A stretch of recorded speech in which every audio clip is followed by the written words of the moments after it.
welcome back to the To Be Fair Show. I am your host, Johnny P. Over here, real. It's Q. And we back. Got a special guest in the house. Big Jeffrey, welcome back to the set. Yo, what's good? What's good? Appreciate you for pulling us up, man. I want to say Happy Father's Day. Happy Father's Day. To the fellas. To pull us up. Yeah, that pulling us up. That's crazy. I caught that too. Hey, Happy Father's Day to my boys, to all the fathers watching. Rest in peace, Pop. Sure. Got another good one lined up. Before we get started, I want to tell everybody, hit the chat. Hit the like button below. Subscribe to us on all socials. That's at the To Be Fair Show. That's Facebook, Instagram, TikTok, and Threads. And yeah, we got one lined up. We got a. In which I guess probably beforehand, it might make sense. We do have 4 fathers inside the room. Just speak to their past years being a dad. I think that probably be a fire way to just kind of get some of the Father's Day conversation into it early. Real. Oh, you want to start, Johnny? Yeah, let somebody else start. I'm still. This is. I'll go ahead. But yeah, today's like the first Father's Day without my pops. Oh damn! So I kind of forgot about that. It's I don't know. I already kind of did my, where and all of that kind of process. Yeah. I just want to shout out my pops. He helped me be the man I am today, and all it is about making him proud and moving on. And I got a bunch of guys here that's good fathers and good examples. So today ain't really about me, but I do want to say Happy Father's Day to all the fathers and all my guys out there. And I see what y'all doing for the next generation, and I think there's already fruits being bared from the intentionality that a lot of us are pushing forward. So yeah, Happy Father's Day, y'all. Gotcha. Appreciate it. Got I guess for me, I've enjoyed the Father's Day today, where I think Taj ran out. She got some decent little breakfast for us, and Isla woke up and she slept all through the night. So like she might have went to sleep at like 8, and so she woke up at like 8:30, happy in a good mood. So I got crust in my eyes. I look over, she smiled at me. Dad. So she come over, give me a little kiss, and she hugged my head like that. And then I throw on Bluey. She sit right beside me. I'm kind of in and out of sleep a little bit, but she got her little arm on me, and she watching her Bluey laid back on the bed. So that was like my first hour and a half of Father's Day. In which, like I said, it's been really, really fun. I think this year has been its own fun journey where I think every single year is going to be a new imprint because of like I'm raising like a young daughter now, and like it's one you starting over with a kid at like I started over at 35, 36. And the journey's different than being 21, 22. And so like me going through this, it's almost like being a brand new dad to an extent. When it comes down to just some of the things that I'm experiencing. So now I also have a high schooler that's moving into his junior year, where that's his own fun, interesting, different experience, because like I'm like shit. The guys in his room, I met him when I was a junior. I've known Tone since I was a sophomore. Jeff, I remember he used to play over with what's the black and silver drill team way back in the day. DOU way back in the day. And that had to been like during high school as well, where like I've known of all these guys at least to the point of where he's at. But then there's also this space where transitioning him into like its own version of adulthood. There's certain things that as a parent, not like I was talking to some of the dads where like there's some uncomfortable hands off the wheel things literally that you have to do, where like him going driving, him learning to drive, literally like that's like now it's like Jesus take the wheel type of thing because of like we all like once everybody's kids gets to the age, it's like damn, you forget to take the trash out, wash the dishes, and clean your room. But now you're going through the process of learning to drive, and like so much responsibility comes in that. So I've had some parents like we've kind of been talking about that because that's like the transition that a lot of us have to do. Where yeah, that, and then just taking your hands off, and like there's ways to be a helicopter parent, but then you have to be like, this is a young man moving into his junior year where like how much, like what's the proper amount of helicopter that's necessary. So that's a quick little where I'm at, fellas. Jeffrey. All right, for me, so I'm in a transition phase myself because I have one on the way that'll be here at the end of July. Congratulations. So brother. I hit the reset button, the proverbial reset button, kind of like Q. My two oldest are 12 and 8. So where I've finally gotten them to a stage of independence where now they're cooking for themselves. They're like we don't leave them at home by themselves yet, because theoretically there's never any reason to do so. The way our lives are set up, because my wife works from home. But when she's working and I'm working and they're they're theoretically kind of by themselves. They're fending for themselves because she's working down in the office. So it's cool to just see them survive without us, even if it's just for a couple of hours. But going into the stage of having a newborn in the house. So, you know, this Father's Day, it has been pretty surreal for me, just in preparation for that new life. Like right now, my only connection with my new daughter is kicks and little movement within the belly, in the belly. You know, it's certain things where I know when and where to push on the belly and touch, and she'll boop. She'll kick, or she'll just squirm and move. And you know, that's my connection with her right now. So, you know, for me, it's just making me anxious, you know, celebrating. You're gonna pull up next year, Father's Day, with them bags in the yard, bro. Sleepy, tired, bro. The sleep deprivation, but you know, I'm blessed, I will say, because for the first time ever, this is my first time having a kid with me not being in the car business, which the car business don't care nothing about nothing but the car business. So with my current employer, I have 8 weeks of paid paternity leave. So this is the first time ever that I'm going to be able to just be at the crib with my child and really experience that bonding with my newborn. You know, when my son was born, I only got a week off. And, you know, by the time he came home, because he was born via C-section, by the time he came home, it was like 3 days later, I went back to work. And then it's like, all right, I'm gone for 8 to 12 hours a day. Then coming home at 7:30, 8:30, 9:30 at night. And getting my bonding time then, and then kind of making up for it on my day off. As to where now I'll have a full 8 weeks of just that's fire, full bonding time with my daughter. Did you get 8 because you filled out the information as a secondary parent? Or no, it was just primary. That's just what the policy is for the job. Oh, okay. So technically it's 12. I was at the bank. They gave me 16. Yeah, it's 12, but only 8 is paid. Gotcha. And I ain't balling enough to take that 4 weeks of unpaid, you know, paternity leave. So I'm gonna do my 8 and then, you know, go back to work after that. Yeah, you're gonna be a time. But yeah, man, I'm looking forward to it, man. I can't wait. Yeah.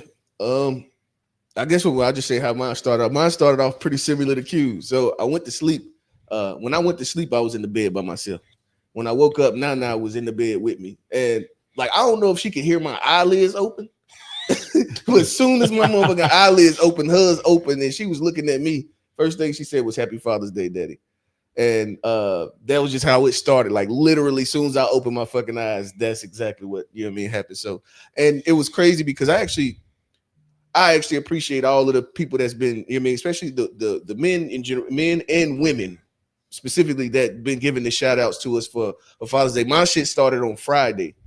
You know what I mean? I started getting Happy Father's Day on Friday. A lot of the places that I go around my area, they know that I'll bring, you know what I mean, I have my kids with me like anytime at rent, you know what I mean? So they already know I'm a father, and like that's the appreciation started really early, and I was appreciative. This was like something it felt different this year for sure.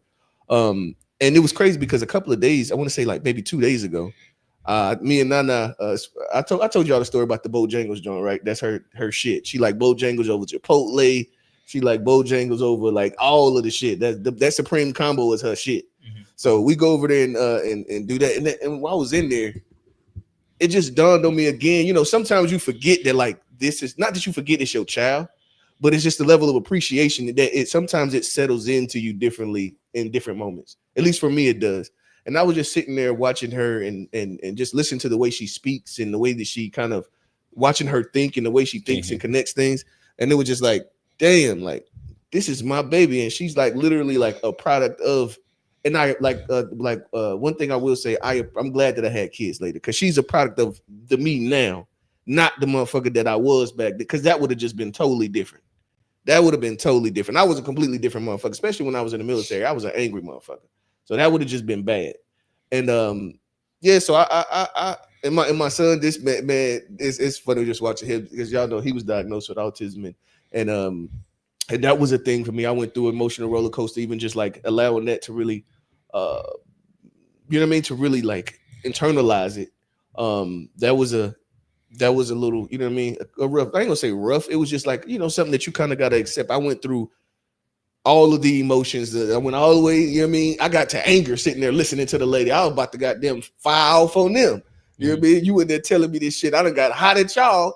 And then I come down and there's, you know what I mean? They give you another set of emotion. And then you end up in like an acceptance. So a place of acceptance and like, what can I do to make sure this is to get to, you know what I mean? Whatever the goal is, like the end goal, to get to that place, what is it that I can do to assist him in the way that he needs assistance?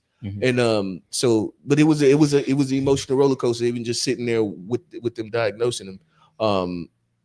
Yeah. I started questioning. Well, y'all notice so many little boys. You see so many more boys than girls, and she was like, "Yeah, we do notice that." And then she said it's because the reason why the boys get more diagnosed more than girls is because of the level of motion that they're more activity. So it's the level of activity they're more easily able to like identify it earlier. I think they say like females they get diagnosed later. Typically. Yeah.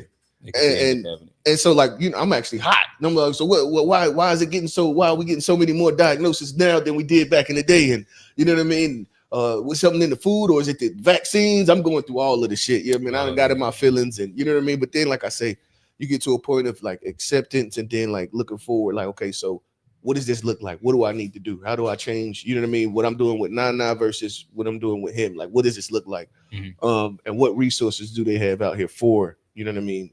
For us to assist us in this thing that we know nothing about. You know what I mean? But yeah, it's just been beautiful, man. The thing is that ain't nothing like that unconditional love that your youngin will give you. I ain't never experienced nothing like it. And I appreciate my wife giving me the opportunity to experience it because it's definitely been something beyond anything that I had ever experienced, for sure. No, that's real. What's up, bro. And rest in peace to your dad, bro. I didn't know he passed. Yeah, it's in March. So it's been a few months, but no, I appreciate it. Yeah, rest in peace to Pops, man. For sure. Nah, yeah, he was a good father too. So I mean, he, laid the groundwork for, who I am. So and it also, I also gotta, every day that's just like something, remind me, like, oh yeah. That's the sign of like, somebody did a good job. It's, it's still, it'll never leave because even a lot of my daily habits, I'd be like, oh, that's from my dad. And I guess this would be an easy way to kind of like round the conversation off. Like we've kind of like spoke through our experiences. Tone. And I'll toss both of them to you to start off. But I think another wrap up question would be something that you've gotten from your father, where. Yeah, like we've all spoke inside the lens of being a dad, but that means we also all have dads. Right. And again, like shout out to my pops, Big Mike. I think that's what Big Mike or Brother Mike, that's typically what everybody called him. And seeing like his transformation from being like a guy straight out of the Marines and like, that very like like silent, deadly type nigga. You know what I mean? The You ain't want to cross stoicism. them lines. You know what I mean? Mhm. Like you was kind I of remember scared. that You was shit. scared of Pops at a point. I swear I was scared of that man, bro.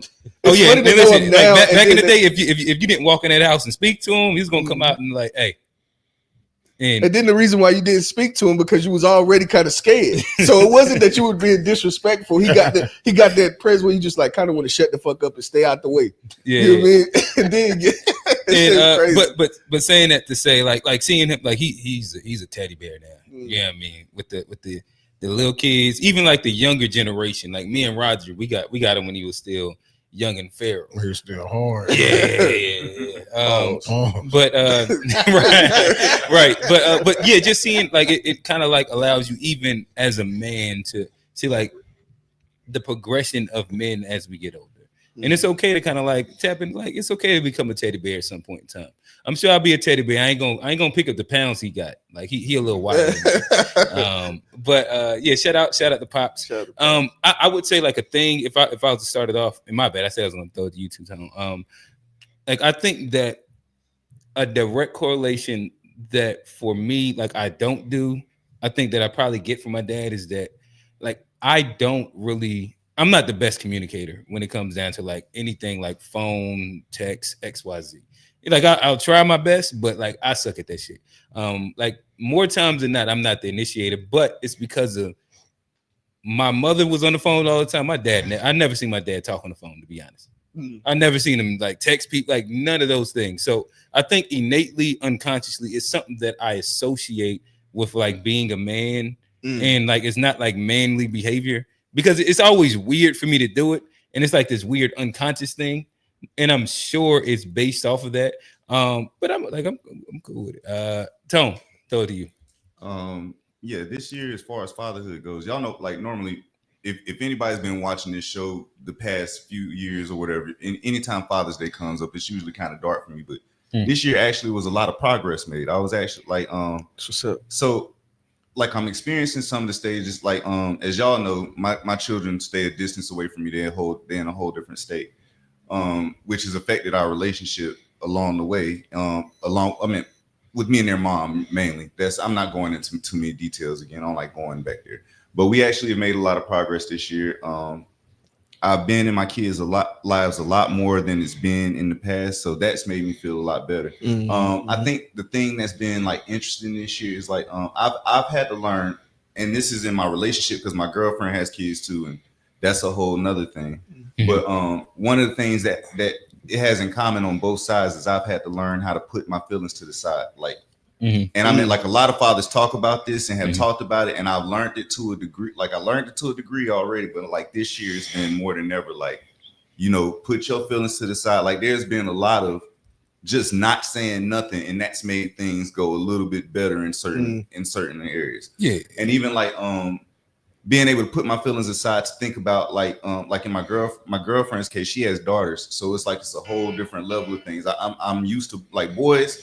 Is one thing, girls is a whole nother thing, and then they're like, y'all know my girlfriend's older, so her children are older, and it's a whole nother thing. Like, like it's certain stuff I'm not used to, and then in the way I'm raised and like trying to talk to her kids too. It's like I've had to learn to put my feelings to the side and not react in certain ways, and just be patient and learn how to react in different ways and how to be smarter about things. For sure. Yeah, that's mainly been this year. As far as your other question with my dad, something that you might have picked up from Pops. Yeah, I would probably say like, as much as I don't like to admit it, a lot of my mindset, the way I think is like my dad. Like one of the things I noticed that's big with him, and he'll say this a lot. He can't stand those stupid people. Like he said this a lot. I can't stand those stupid people. Like, that's kind of wild.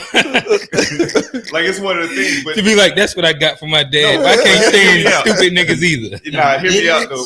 But part of the reason is it's a thing of not liking to be around stupid and not liking to be looked at as stupid either. So it's like I know that's a thing in my like I can't even get rid of. Like it's just a thing about me that I do got in common. I'm gonna leave it at that because otherwise I'd be going on the negative side of things. So I ain't going. Gotcha. Fellas, I guess I'll go next. Something that I take from my pops. Well, I'll say one thing that I didn't expect was that me to change sectors into the construction sector. From first off, going from banking to fucking construction is just crazy, just in general. But me finding a love for more hands-on work. I didn't think, like, growing up, like, you know, he wasn't just teaching me shit growing up, you know what I mean? And but I actually come to enjoy it. Like, I could see myself doing this much longer than I probably would say, well, much longer than any other profession that I've ever had. Like, even definitely the military. Banking, I didn't really like the politics. I like the fact that, like, you can just be yourself, like, you know what I mean? And it's not somebody always over you looking, but then being able to see things get complete. I don't like those redundant jobs where it's like you're doing the same thing and it's just a never ending fucking cycle of the same fucking shit. You're a cog in the system. It's a new or inside, like, what is it? The assembly line. Yes, but it's like you just in the middle of the assembly line where you don't, you know what I mean? And so, like, being able to see we going out here and they're building this, whatever, it could be many different things. And you know what I mean? I could see them do it and we're completing the thing together. And from start to finish, I think that's probably what I enjoy most about it. And I know that has to have come from him for sure. Okay. No, I dig it. Yeah, Jeff? For me, so I didn't grow up with my dad. You know, for the most part, I've been pretty vocal about that if you follow me online or whatnot. But I would say I've developed a relationship with him as of, like, you know, within like the past 5 years.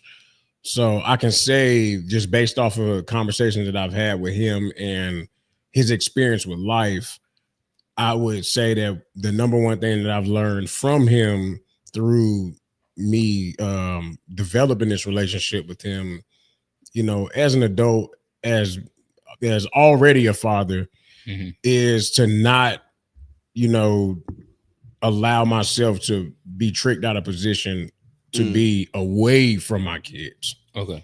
You know what I'm saying? He wasn't like in prison or anything like that, but just circumstances in his life, you know, took him away from fatherhood and took him down other paths. So it makes me think long and hard before I make decisions, even all the way down to a single text message before, you know, sending something crazy.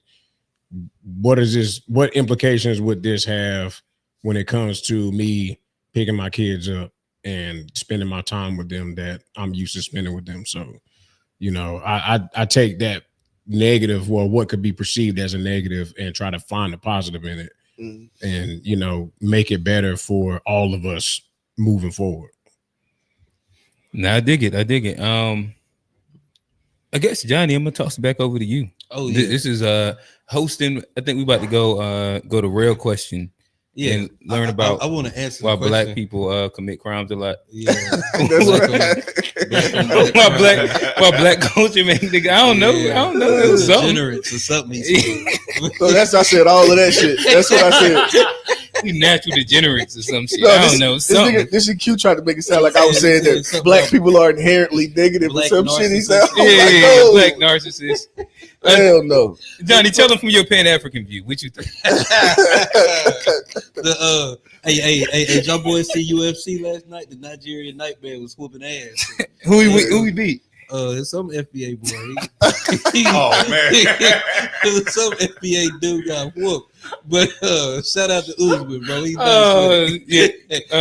Usman one of them ones. But we're back to my pop. One of the ones he got me. He taught me was I make my bed every day still because he was military. Okay, and it's like I still feel like I will get my ass whooped if I don't make my bed. Like even to this day, when I'm leaving out the room, or if I know I'm going somewhere for it, like I look back and I'll be like, all right, the room straight. And you tuck the corners like and everything. Oh yeah, you gotta do the triangle. And push the joint up. To this day, that's crazy. And that's one of the things I just learned from pops, and it's something that like I'm not even comfortable if like my bed ain't made. Even if I ain't going nowhere, I make it up and then get right back in it. But that's like one of the things I always took from pops. So I guess and shut up, pops. I'm gonna go a little random real quick. You know I gotta fuck with you, Johnny. I just want to know. I was looking at your story this week. Any announcement you would like to make? No announcements. All right, go ahead. Throw the rail. Now everybody want to know now what the fuck going on. Ain't nothing. No, you got to catch the story, man. You got to catch it, y'all missed it. I can confirm it's true. Oh, I'm about to check the list right now. Man, He ain't up there no more. He's safe now. they about to pop out and show niggas. Yeah. But yeah, we can throw it over the rail.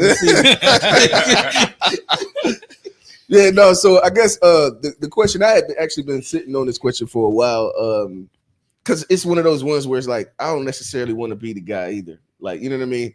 Okay. To do the pretty much the Charleston White. We done seen the Candace Owens. We done seen black people take this stance or a similar stance on platforms, and that's not really what I intend to do. But it was something that I think is important. But we'll start as the question is on the actual thumbnail. It says, do we get the blame for negative results or for the results of low socioeconomic situations? And and so what I take from that pretty much is saying that do you believe black people are as the let's say as the other individuals looking at the culture, do you think that we're getting a bad rep for something that is purely socioeconomic? Hold up just a second real quick, because I'm still trying to wrap my mind around this question. Who made this question up? Q? So did you word this question like this? The wording is that I'm gonna get to my actual, and I'm gonna word it the way that I wanted to word it. But since it's up there that way, I want to at least get us. I'm trying to understand in layman's terms, like, or simpler terms, like what you mean. I'll hop into it. So I think what does it say? Do we get the blame for the results of low socioeconomics, which is a branch off of if you see the graphic, it says, do we blame, or something along the lines of should we blame poverty or culture? Which is a branch of what Rail's actual question is. Right. And for me, if I start off with a bit of an opinion, I think that Black culture gets the blame for low socioeconomic culture. And I think that sometimes we become like overly self-degrading for something that's specifically the blame of poverty, more than poverty and education, more than it is innate Blackness and Black culture. When you look at favelas, you look at slums across the world, the barrios, they all exhibit the exact same things that we say happens in the hood. When you look at the poor Asians in America, the poor whites, the poor Mexicans, the poor Iranians, they don't really matter. They all literally, from gangs to stealing, robbing, the crime rates, they're all the exact same thing. They all exhibit their same version of trailer park trash, if we will. And I think that a lot of times with Black people, we tend to blame our culture and not the circumstances. What do you think that is?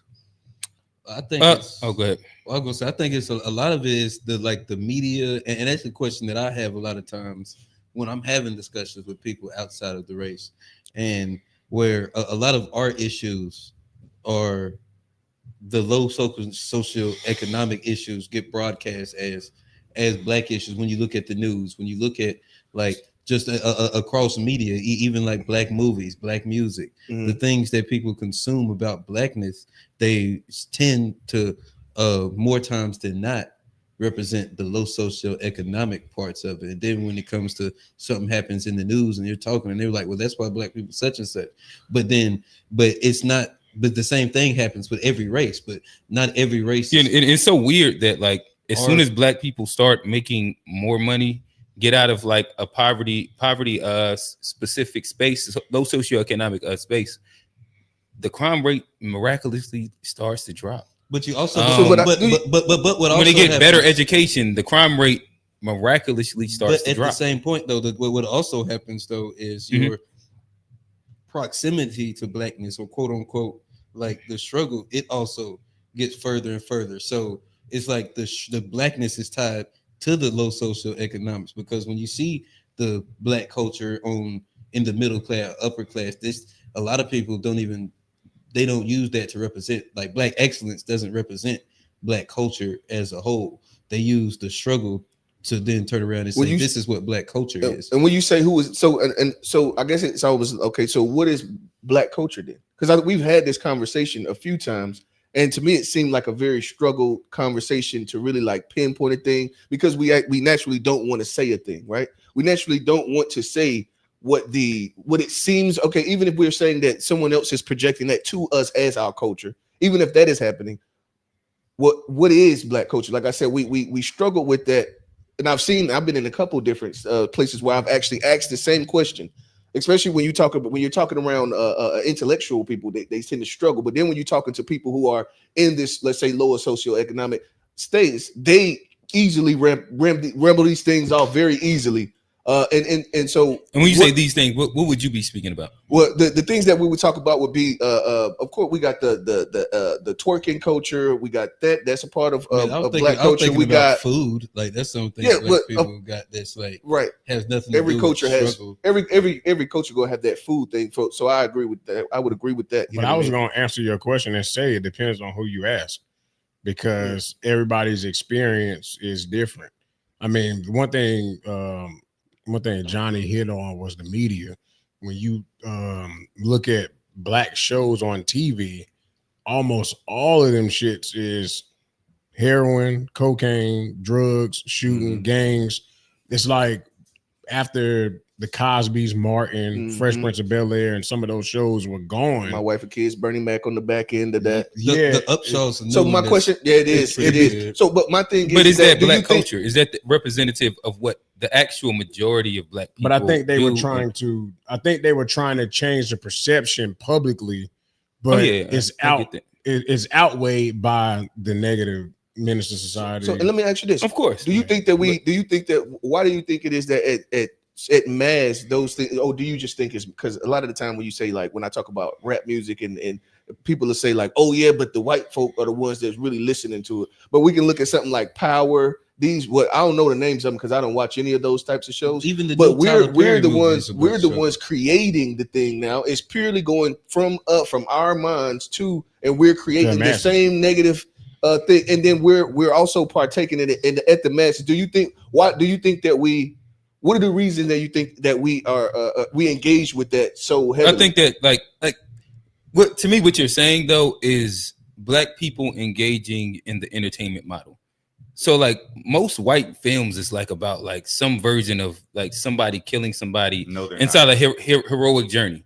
Like, yes, it is. Like if we just go down the last top 100 films inside that's been box office. I mean, how many of them going to be action films? Is it going to be horror films? Yeah. Is it going to be like some version of somebody got robbed by the white mafia guys, and then you got like all their films are this thing.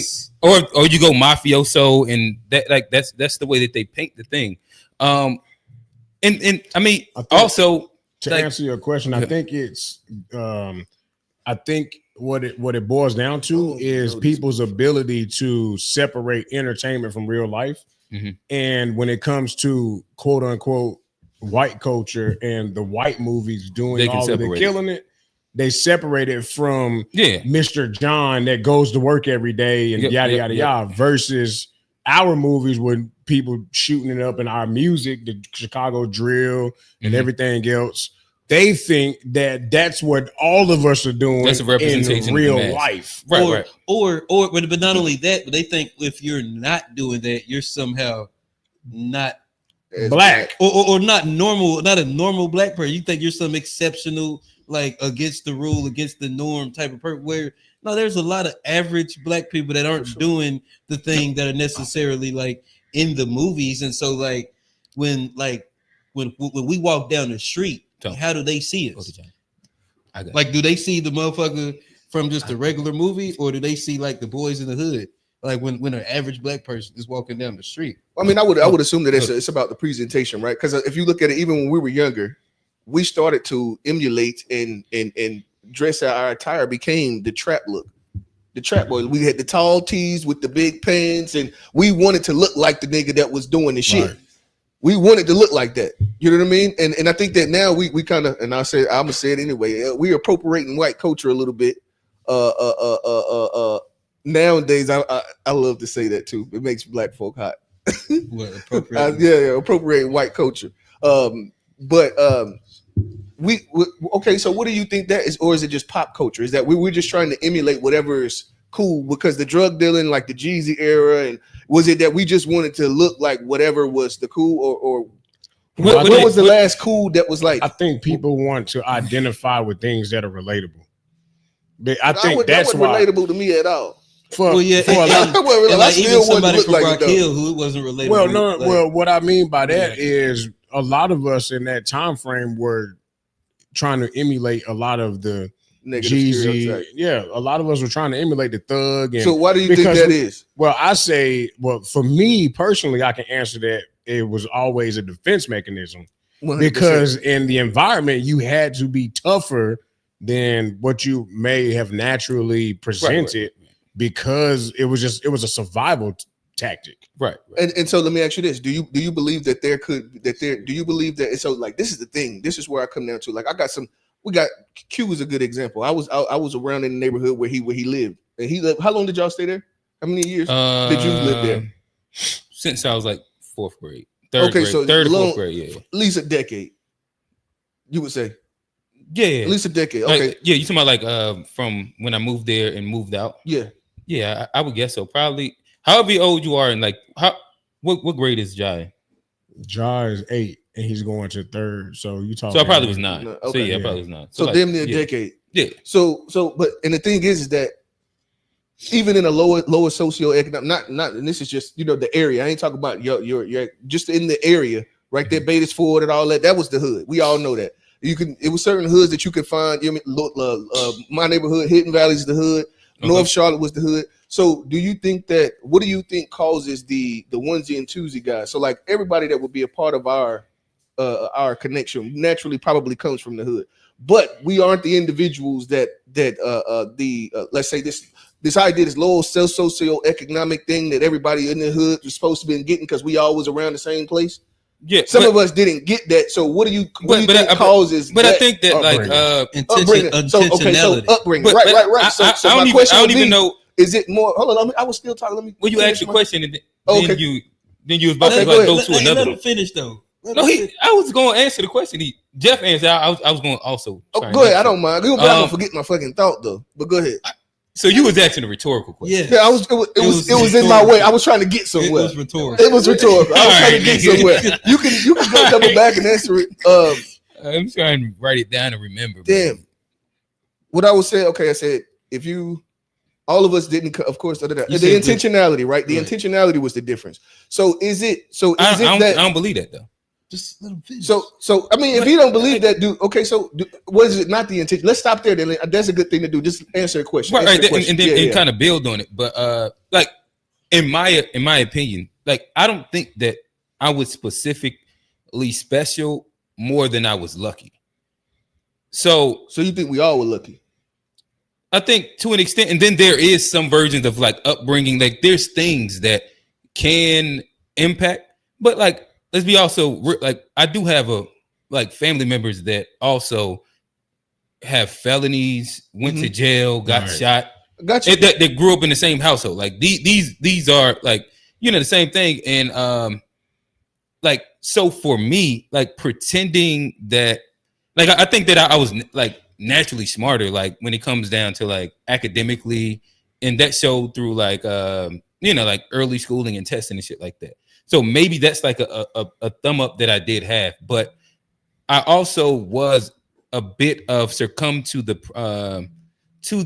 environment around me where I never thought about college until second semester of my senior year because I'd never seen anybody go there. Mm-hmm. And the only reason I wanted to go to college was because like, I guess like if I play drums, that's the next step that I do. Had I never played drums, I never would even thought to go to college. Right. Because that wasn't even like a thing that was in front of me. People from my neighborhood did or seen and experienced. It seems super interesting. But going to school longer. Yeah, but then the drums literally they did it for a lot. Yeah, but then like when it came down to the bar where what success looked like, there was so many small little barriers that if I stayed in that same spot, like there getting a car was like not moving out your mama's house, not getting like this certain version of a job. Like, oh shit, that nigga got a car. even though you still staying at your people's house, and you got a speaker and you got some rims.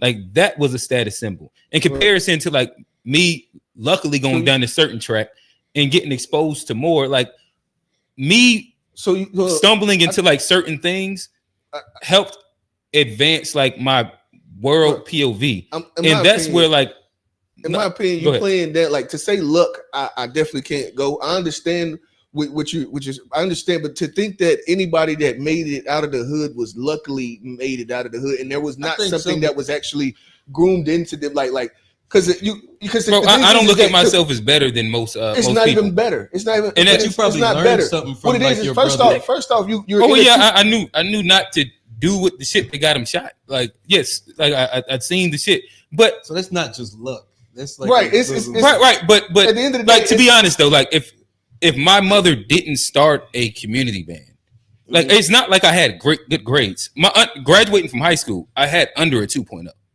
Like so it's not like I was on track to go to college at all. But her starting a band, that's an intentional thing. No, but what happens if to blame it all on money that's my thing.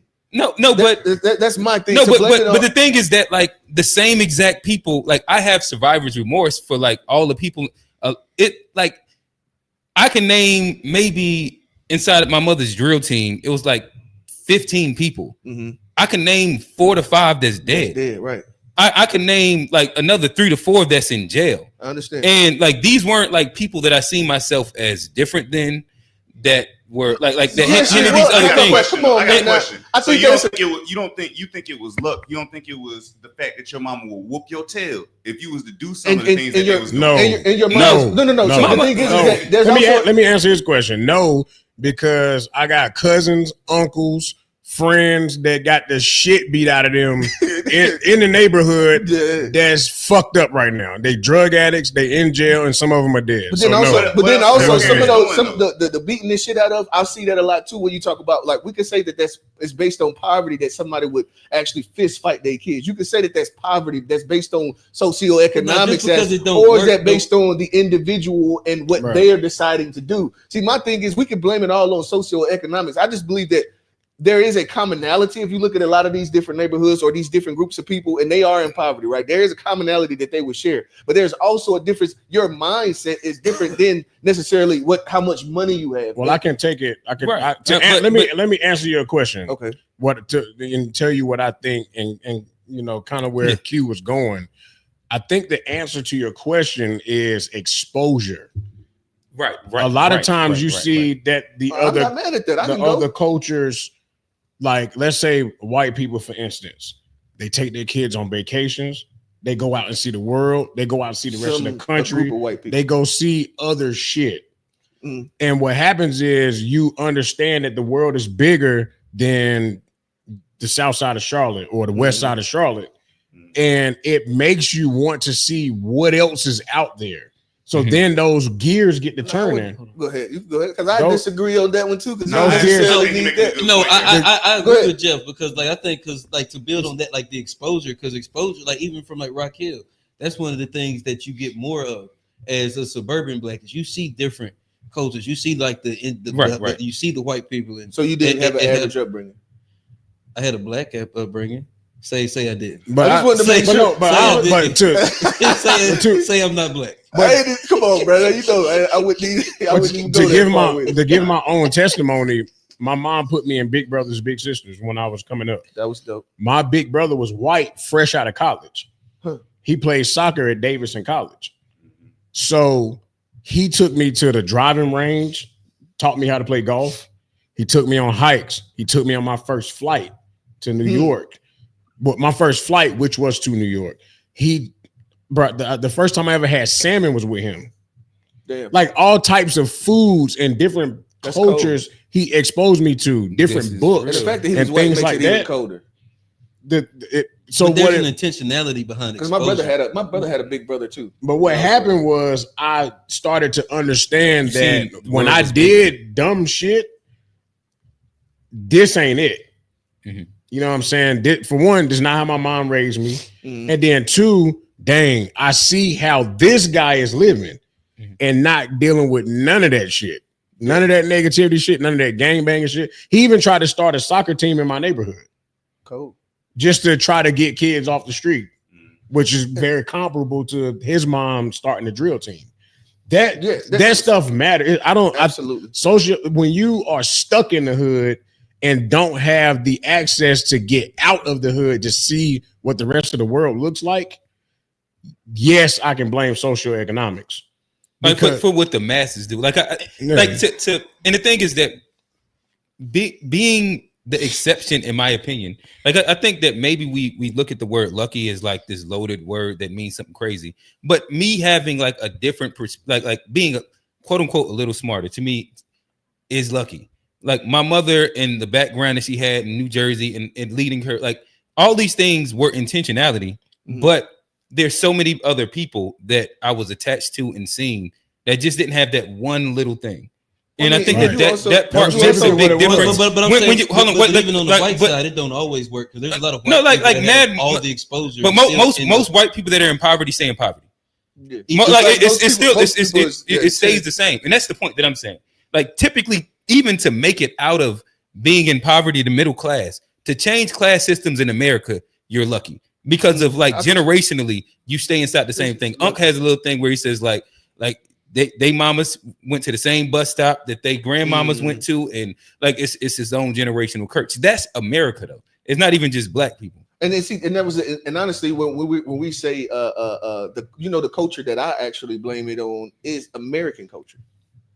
I blame it on American culture. I think that our culture is a product of American culture, right? So even the crabs in a barrel or crabs in a barrel thing, that's an American culture thing. This greed, the idea that the money is the thing that's going to save you. Like I believe that you can have a community that certain things. I think, of course, if you have low socioeconomics, there are certain crimes that come with poverty. They're just like stealing. You know what I mean? That's just a part that come with. If you ain't got, you gonna get it from somebody. That is a really exact. That's, you know what I mean. That murder. Just, I mean, most crimes are associated with poverty. Well, I get what you're saying, but like most of the serial killers are usually of higher socioeconomic, like people that kill them. Right. But serial killers are specialized. That's an anomaly. Yeah. Like when we look at like if we do like of 1,000 people, like a serial killer is inside like still like the 0.01%. So my question. Okay, so as you like I was saying, you can see that like. Theft is you can see the direct correlation from poverty to theft, right? Yeah. So what are or maybe let's say prostitution is another one. That makes sense. You know what I mean? You're trying to make ends meet. So you said, you know what I mean? That makes sense. But at the same, you can say drugs, but like everybody smokes trees. Or is weed not a drug? Is weed not a drug? I'm saying is that everybody smokes I'll trees. let Johnny answer that. That's usually not not in California, but I'm just saying, okay, so alcoholism doesn't stop at the poverty line. No, it doesn't. But I think that higher rates of alcohol, like typically when we speak about people using their vices to cope at a really higher level, it ends up being lower. Okay, so what it ends up being higher at like a lower socioeconomic what about the people level? That's not using their vices to cope? They're using their vices because they like the feeling. Right. I think that we tend to add an extra thing. I can look up alcoholism rates, but it's typically higher under. You talking about people that do it just for pleasure? Those are usually rich people. Like usually, like that's all I'm saying. I say alcoholism doesn't stop at the poverty. Right. But where is it more concentrated at? I mean, that also has something to do with the motherfuckers just sitting right there in the hoods too. But yeah, I understand what you're saying. Because none of these are like a zero sum thing. So it's not like.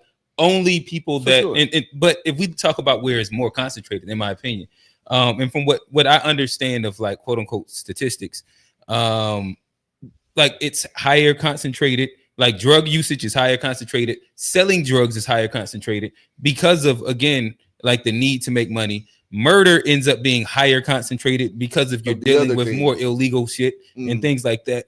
Like it's its own specific. Cycle, but kind of again, like you can go to Peru and look in the favelas. It's literally the exact same. So let me ask you this: do you think that a community could exist that was not above the poverty line but had a lower crime rate in these specific crimes we talking about that are tied to poverty? However you want to, and do you think that could exist? Say this one more time. No, I don't want to say could exist because it has existed. There's a population of black people or people in general that are beneath the poverty line, that their statistics aren't in these crimes or in this alcoholism, whatever these things that we're kind of trying to say is a byproduct of poverty. Are you saying the exception in lower economical? Like it's an exception to the rule with like who would be the exception? Do you think that it has existed, or I don't want to say always exceptions to the rule? But I would say I'm sure that it has existed somewhere. Probably, I don't know. But what happens it would probably be some type of immigrants. I'd imagine it'd be probably somebody that just came over here, like when Nigerians come over here and they focus on like one specific, and they have a very like structured way of. No, them niggas be coming over here with bread though. Yeah, typically if they come over illegal. Comparatively, it's bread over there. Because I mean, like, to answer his question, you could even see like the Africans. Where I don't know where. I was so young that I was just thinking Africans. You know what I mean? I don't know exactly where they were from. They were in the hood with us, but they weren't participating in the shit we was doing. But they had bread. No, they didn't have bread. I'm telling you, they had bread. Oh, I mean, I didn't know. I know that they typically, if you, I knew they was living in these raggedy ass motherfucking apartments that we was living in. Because we look at material differently than other cultures do. We use material as a way to develop status. Other cultures don't. So yeah, they may have been living around or near you, but they were probably making a lot of bread under the table, sending shit back home. So it could have been multiple. Multiple families living under the same roof. Just going based on what you saying, sounds like you saying that that also. Well, I won't say I ain't gonna put this on. Well, you ain't let me answer your other question anyway. Go ahead, my bad. Go ahead.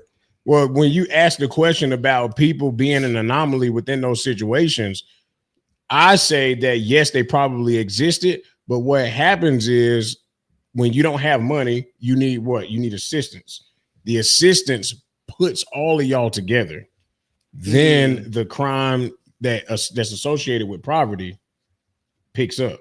So back in the day, yeah, you might have had people that were scattered about that didn't have money. But then what happened is the projects came. And they was like, all right, we're going to take all of y'all and stick y'all asses in there. Mm-hmm. And they took all of those people out of the places where they were living, condensed them into pockets, which, you know, in Charlotte, you got your Boulevard Homes, you got Piedmont Courts, Earl Village, blah, blah, blah, blah, blah, Fairview Homes, all of that. What about poor, like rural people? Because there's a lot of poverty in like. For sure. In like. Man, you still have crime out there. I guess you do. It is like different. They still have crime. They still first off, the thing is that due to the human, due to the way that we are, we're naturally not going to have zero crime. Hey, Chad, we're gonna get to y'all too. Good. Just period. Where you're not going to get zero crime, right? Just because of just the way that we're wired naturally, right? So what I'm saying is that I think that we're naturally, because certain. When you see different generations with different belief systems, spiritual systems, you can see them where they don't do as much of the vice, the vices, like, you know what I mean, indulging in vices the way that we do, and that's going to be American culture. Like we're Islam, like they want to, like in Iran and other places, they don't do a lot of the drugs and shit. Yeah, I would assume like the. Well, I think that you die if you do drugs over there. Like they literally put. I think, what is it? Even Dubai, you can't drink or they put you in jail. Then that's crazy. You can't drink in Dubai. Nah. They're on like Sharia law shit. It's a little bit different. Oh yeah, fuck that. I don't think that you can like compare that to. You can't show PDA in public. Yeah, it's turned over there. Like, well, what's the opposite of turn? The complete opposite of that, motherfucker. Yeah. Well, they just be turned on opposite in other ways. Yeah, they be turned on martial law rules. They got shitload of money over there. Yeah. You know, when a lot of the guys, you can smoke hookah though. A lot of the guys that were in my MOS when I was in the military, they went to UAE for that was like the deployment. Man, when we got deployed in my it was kind of a smart guy job I had over there. He had like the secret clearance and all that shit. Had to score a certain amount of tests, but like literally to do our job, we had to be away from fight.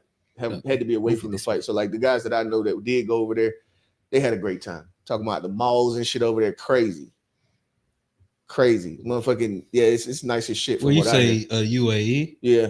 Oh damn. Okay. But you can't really turn up there because, like, I think they just had the World Cup in Qatar and there wasn't no drinking allowed. So. Yeah, they ain't that's crazy. over there. But like, I would not pay all that money to go somewhere and then not be able to drink. Bro, you don't need to drink when you're going to the World Cup, bro. I'm hot out there. I need something refreshing. That's the worst thing you can do. Something refreshing. Johnny gonna be passed the fuck out. Boy. Yeah, that's the worst thing you can do when it's hot. And dry heat too. 120 sitting on your neck. You gotta get me a rum punch or something. This nigga gonna be sleep, bro. It's sweaty. My dog, clammy. Johnny gonna be Brittany grind off that liquor though. Nah, no vape through the airport. Just off of. Oh no, I would not get arrested. Oh yeah, happy Father's Day to Brittany. Shout out, man. This nigga said with a straight face too. Tony, if you could do me a favor, I did find like an interesting chart that I thought was like I said, interesting. If you can go to the messages I sent it in, it'll be like a map. He's stupid, bro. Yeah, click that. Ain't Brittany Griner a dad now? Yeah, but I thought you said that the DNA that it wasn't. It was like artificial insemination using her sperm.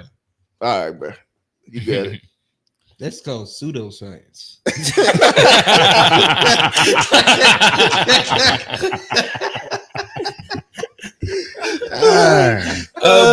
But yeah, I thought that this was a very, very interesting map, in which it compares. I think it's economics, race, and crime all together. What's the red? And the red is where it's the worst. Yeah, red is low poverty. I mean high poverty. Red is also concentration of blacks, and it's also crime. I'm sure the audience probably can see it a little bit. Yeah, you can tell it's just all concentrated in the exact same areas. That's the black belt, the Bible belt, Sun belt. Yeah, and I think like these are all like very interesting little pieces. That shit runs through South Carolina, North Carolina, Georgia, I always refer back to I was at the dealership. This had to be around like 2015 or 2016. I was walking past the TV and they was doing a news segment saying that Charlotte Mecklenburg schools are just as, if not more segregated now as they were than before integration. So like they were like basically integration happened and nothing changed. I got a question because y'all went to see him. That had to do with once they stopped busing kids because they changed what they did was because housing is still very much segregated. Right. What they did was change the districts around to where you just went to school with the people you lived around. But that's how it is normally. But they had a place where they was shipping kids from like West Charlotte to go to school in Myers Park. That's a magnet program. Oh, but they didn't do that just for the regular schools? No. It had to be a magnet. Oh, that was a magnet program. Oh, magnet program. Okay, I thought they was just sending kids from this neighborhood to these. No, it was actually a good thing when they were sending your ass across town. Yeah, because you were going to school and being exposure. Yeah, right. That's why I imagine that was because I've heard like positive things about the busing program. Yeah, I didn't get into the magnet program until I was in 5th grade. Up until from kindergarten through 4th grade. That was still good. I went to school with everybody in my neighborhood. So to had a magnet program, you had to sign up for it, or you had to test? You had to qualify. Yeah, you had to test for scores. Yeah. Oh, okay. You had to be smart, bro. You couldn't be stupid. Oh, they weren't taking you stupid, bro. Nah, be smart, bro. No dumb YNs could go. Yeah, that's just crazy. That just left him. We got some comments, Tone. Let me see what I start. I can't see that motherfucker. No way. Exposure is a heavy influence. It's not luck, it's opportunity. Q, have you turned your luck into opportunities for the youth that are still stuck? I try to be honest. Inside the way that I'm around and impact youth, for sure. But yeah, like I don't know if who asked that? Like so I have taught, I have mentored, and I do coach as well. So yeah, I do try and turn my luck into motivation for you. Somebody. I attempt. Yeah, that's crazy. Like that. I feel like, well, I ain't gonna say I was lucky. I went to the military. That's what saved me. It's like I was literally going. Oh yeah, you got a lucky story too. That ain't a lucky story. Nigga, your ass was a credit away. Matter of fact, no. Your ass was a credit away. Yeah, you see, was a that's stop what I'm away. saying. Your You ass call your shit luck, and then I know my shit was goddamn. My shit was favored. Go ahead and get that goddamn lucky testimony. My shit was favored. Favor ain't your common. shit just made sense to me. It just made sense. Like, yeah, I couldn't see that as luck. That just made sense. Favor. So like, all right. So like, if to me, if you put it on like a divine source, I think that's cool. But outside of putting it on that, then like being one credit away from not qualifying. Oh yeah, for sure. Being like a court date away from not making it at all. For sure. Like you were right there, and then getting away. That ended up allowing Jeremy to flourish into the person he is right now. The thing is though, is that I don't blame the fact that my mom didn't have money on the reason that I'm. But that I was literally making those dumbass fucking decisions. Like it was me. It wasn't the fact that my mama didn't have money. I think there's an account. It was fucking me. And that's what I'm saying. Like, money, even if she had more money, it wouldn't have changed. You can't say that. That I am. You can't say possibly that. I can't say because I couldn't go and say what if she had the money that would have provided opportunities at a younger age and expose you to other shit.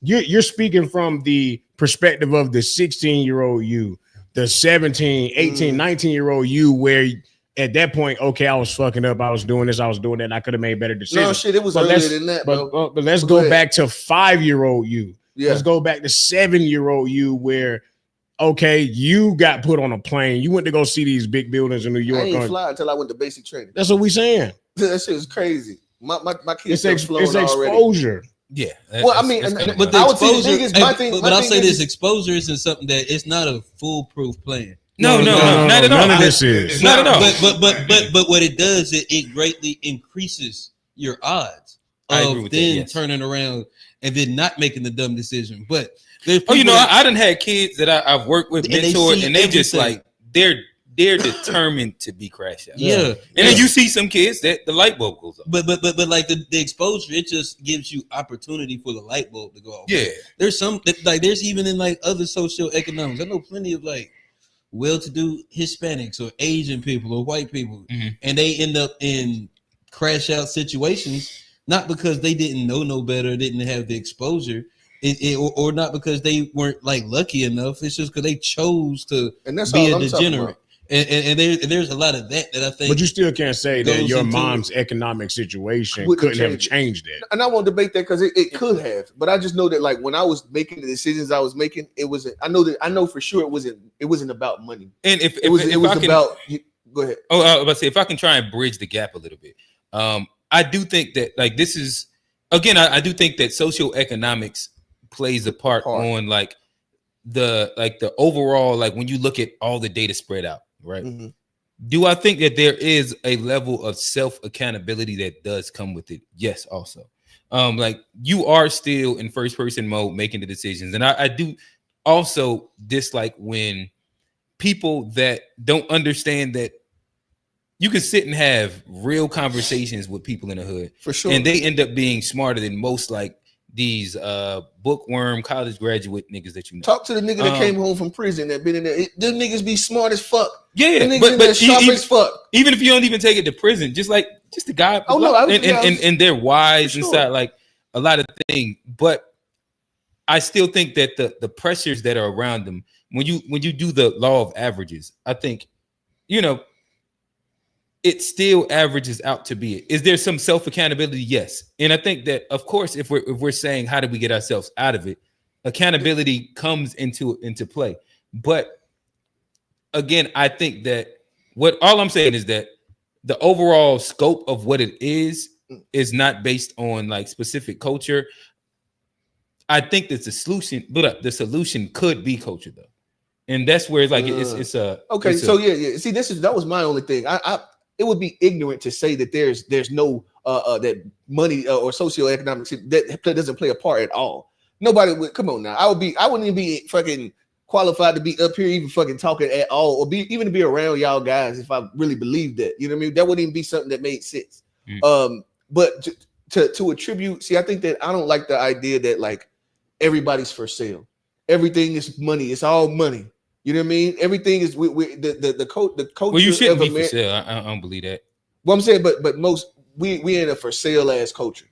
A for sale ass culture where niggas is chasing money, with willing to do damn near anything. You can see people not even caring nothing about no level of morality, no nothing for a fucking couple quarters, bro.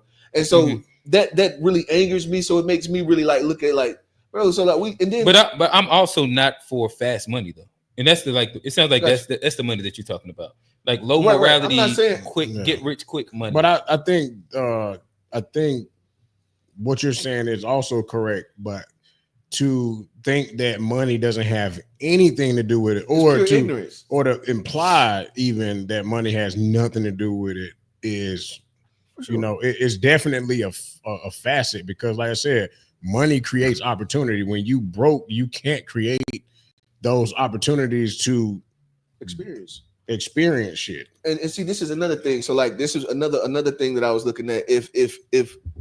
If money was the answer, if it was purely based on finances, then there would be then reparations would be the answer.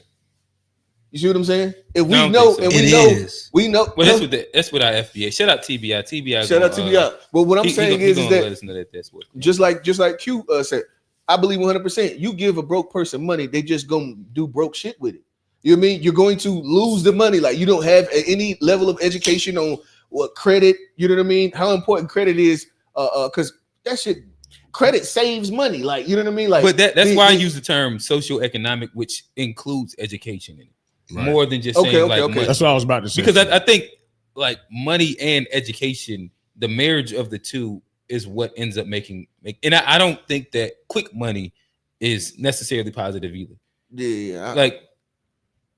I always go to the to point out like the blueprint of the average minority and how they've like tracked inside America and what they did. They came in through poverty, built through education, and then like used each generation to build it. Because if you look at like the Mexicans that I see, they ain't built that shit through no education. They built that shit off of their backs. Well, I think that they're a good exception that still goes to the rule though. Like what they did was that they codified a industry. And I think and group economics. So like that's my thing. I think that like there's the only reason why I wanted to bring this up, because I felt like there was more than one problem, and so we just blame it and say that it's because of this. I think that there are more things that go into the solution than just the financial end, and that's the only reason why I think that like I was really wanting to have the conversation, because then it was like, okay, so you believe that if it's just finances, that don't make sense that you wouldn't believe that reparations wouldn't be the cure all for black folk. Those two things would. But I think that's what that whole FBA boys. I don't believe Steve said FBA Johnny believe that. But I think, hey Johnny, what you tell him? What you said you was earlier off cam? Or is that just for off cam? Oh yeah, that was just off camera. They watching. That nigga was A-Black off camera. They watching right now. They watching, my bad. That nigga was A-Black off camera. Hey, shout to A-Black. He just got engaged. Shout out to the homie. And that's another thing. Like, and that was another reason why I think that like your story makes sense. That 2-parent household dynamic.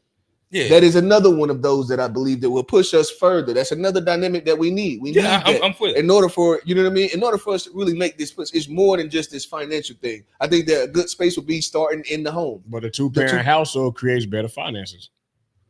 Sure, for sure. Hey, shout out to all our 35 and up guys with no kids that never mind. I'm go ahead. Go back over there. I was about to drag. Crank on. I was about to drag. But go ahead. Somebody else take the mic. But I think finances paired with education is going to be the answer every time. I think because like education there's a different ways of getting education. Like to me, like you can get educated in trades. You can get educated in trades, which I think that with the AI shit, that's a very important piece that I think a lot of black men should be transitioning to looking into, because there's going to be a lot of money there. And well, it already is a lot of money there, but it'll be sustainable. So yeah, like I say that all of this to bring up the conversation to say that it's just not that one thing. I think that the 2-parent household, intentionality with parents, because you can literally be in the hood and have a mom and dad in the household, be intentional about the upbringing and raise a fucking scholar. Like this month, you know what I mean? You can rent anything. Oh no, and you can also be any fucking. You see what I'm saying? So like to think of you can have a community of people that were just intentional about raising their children and making it not about. It ain't gotta be this. I think something went out. Was it? Hit your mic. Yeah, talk now. Yo. There you go. You had me thinking it was my mic. My fucking, was I talking long? Nah. It was just the last sentence you said. Yeah, but I think like I'll just say that to say like it's more than just that, and that's the part of the conversation that I wanted to have. Right, and again, I think that you brought up another good variable that I think is important. Like I am an advocate for 2-family households, my bad, 2-parent households where I think again like higher. Hey, listen. Those that can make it work, go to Utah and have fun. Hey, a sister wife might make a good mother. Mm-hmm. Hey. Got 2 moms in the Susie, crib. Auntie mommy. That's them talking that shit, not me. Oh, not you? Okay. But no, I think that when you go like higher socioeconomic, meaning also money, education, and then you go home stability, which ends up being like family, 2-parent household. And even if you can't like make that happen, like present dad, present mom inside a good co-parenting situation, I think that those are the recipes for the best case scenario for success. And again, the thing is that also still doesn't guarantee success. But think about what kind of character traits you're talking about. See, it goes into the individual character. In order to have a positive co-parenting experience, what kind of fucking character do these 2 people have to have? You know what I mean? In order to see, that's what I'm saying. Like, if you get into the root of the thing, it's so much more, and it's so much more that we can do. That's like, right. But again, like this is where I'm saying, like, I don't think that the issue is Black culture because again, divorce rates are pretty much 50-50 everywhere. But I think that culture can make a change when it comes down to like improving the thing. Or what about like co-parenting? But marriage rates are, see what I'm saying? So you can say divorce rates are the same, but if you don't say that marriage rates are different, you still go, because the thing is, so if you're saying like culturally push for more marriage, hold on. Yeah, but I'm okay. Hey, hold on. Even outside of that, what about like you getting married, Johnny? Co-parenting, like how is that in the Black community where like we've seen like where there's issues like once there's a split, and then like we're even talking about like intentionality, having good households. That's something that has to be a part of our culture as far as like even like the willingness to co-family and have these blended families and like have and give autonomy to other people to help raise like as far as the community, and like having a community-based system. I got 2 quick questions, like raising kids, and that takes something out. That's character stuff. That's something about character that's going to allow. In the warrior class, bro. I see this is going. You don't want to be all right. Listen, I'm going to attempt to get you out the warrior class. 2 quick questions. 1, what is your take on marriage? Are you getting married? You trying to get married? Or you a bachelor for life? Please look at me for it, Johnny. Looking over here at me. It's 3 married niggas over here. That's why I was looking. I was hoping some niggas would. Hey, but you're looking for a complaint to come. Okay, all right. So Johnny, are you looking to get married? With the right person. With the right person. All right. Second, this is the question for you in the chat. How does the FBA feel about interracial marriages? Apparently they don't care. Like I they don't. We had that. Oh, they don't. We definitely had that. This not. It wasn't off code when I asked. Hold on. He on straight up, bro. They ain't never co-signed that shit. They ain't never co-signed. Hey, Johnny got serious as hell just now. They said this shit wasn't off code. I threw it out there. Okay, all right. So they with it. All right, sound good. I guess I don't even think that we made it past. Hey, I'm just saying. I asked the question. I put it out there. The answer I got back was it wasn't off code. So I don't know. Okay, gotcha. Yeah, I don't know. I asked before. Hey, Tone, let's try and do like 1 or 2 more comments. It sounded like hey, shout out Steve. They getting on you, FBA Johnny. But yeah, let's do like 1 or 2 more that you might have had started. If you see something that's interesting. Hey, Tone, shoot over there real quick. I was about to say something, but I had. He's gonna hit you with an yo. Nah, I wasn't gonna be no yo. Oh no, that's crazy. Don't do that, Tone. Nah, I didn't. Okay, all right, cool. I know exactly what it was. Go ahead. The main reason why violence is so high in low-income Black communities today is that the upper and middle classes tend to pursue justice within the legal system, while the lower classes tend to pursue justice on their own. That could explain the violence for sure. Play a part. Yeah, stop snitch culture. Yeah. Stop the snitch. Yeah, Keep that shit going. See what it does for us. No. I'm telling. Let y'all do some shit in front of me, nigga. I'm telling. Who said that? Who said that? That was Chico. Chuck. I always say it wrong. Q hit the nail on the head. Every culture and nationality has niggas, and the reason they're that way is because of lack of education and them being impoverished. But regardless on whatever, I hate all of them. Yeah, Uncle and tell us about the colors of niggas. He hate ONs, YNs, WNs. I think I didn't get to finish saying, but I think Jeff had I think out of this argument, Jeff had one of the main points, and this is something that I've seen in my own life. And on top of that, I like in living in Elizabeth City, which is an impoverished area. Yeah, it's rural. Like the stuff that goes on there it's a big matter of what you see. They have like most of the people there have never left Elizabeth City. Really. Like some of them have been to Virginia, but they ain't never really been outside of Elizabeth City. So it's like everything that they know is they really think that the music is what everybody is doing. Like it was one of the things that bothered me there, but they think what people be talking about in the music is really what people be doing, and they emulate it all around the city. Like, yeah, it's been going on for years. But they emulate it, and even in my own life, just like some of the areas I grew up in different times, I didn't realize some of the areas I was growing up in just because my mom was exposed, and she always made sure I was exposed to a little bit more. So it was like, even when I was poor, like I got to go in the mansion because my grandmother was cleaning mansions, and they would let us come over and just sit over there while they was cleaning. So we playing with rich people's kids. I don't know none of this going on. I don't know no difference, but being exposed to it did show me that, oh, there's more out there. So it's like, even though some of the stuff I grew up around, like, and even like, I ain't gonna lie, when I first met you, I thought you came for money. Nah, any nigga that ain't gonna let me cheat off their test. That's the other thing. I was actually about to allude to that. When I got to middle school, my mom got married while I was in middle school, so that was a big shift for me. Because, okay, so like you did change. So yeah, from like 6th to 7th grade. Like my mom got married like between my 6th and my 7th grade year. She got in a relationship, and she was in a relationship with my teacher's son. So it was like my teacher at the school. Like, so then from then on, my teacher became my grandma at school. And on top of that, like she was making sure I was involved in different stuff, going for opportunities I never would have went. I never would have went. Dress clothes to school. Nah, he was a part of the Black Snobs. Hard bottoms and jeans. Yeah, he was with hard bottoms. Nah, at that time I was trying to fit in, and I would be trying to sneak and wear clothes like that. I was still trying to fit in and be cool. My she wasn't for that though. So like if she caught me at school, like when everybody was wearing slap socks over their pants and everything, it was a vibe. Everybody's wearing slap socks over their pants and stuff. I couldn't do none of that. Like, yeah, Michael. Yeah, I couldn't do none of that. I was wearing sweater vests then. I will give it that. I was wearing sweater vests, and I might have pulled out a Kango at that time. Hey, I was smooth. That's why your mom love me now. Damn. Keep talking. We can let you know. Yeah, you good now. Good. Had to get on his mic, y'all. No, you messed it up again. Just start talking, and we can let you know when to stop. Yeah, I'll hit you with the.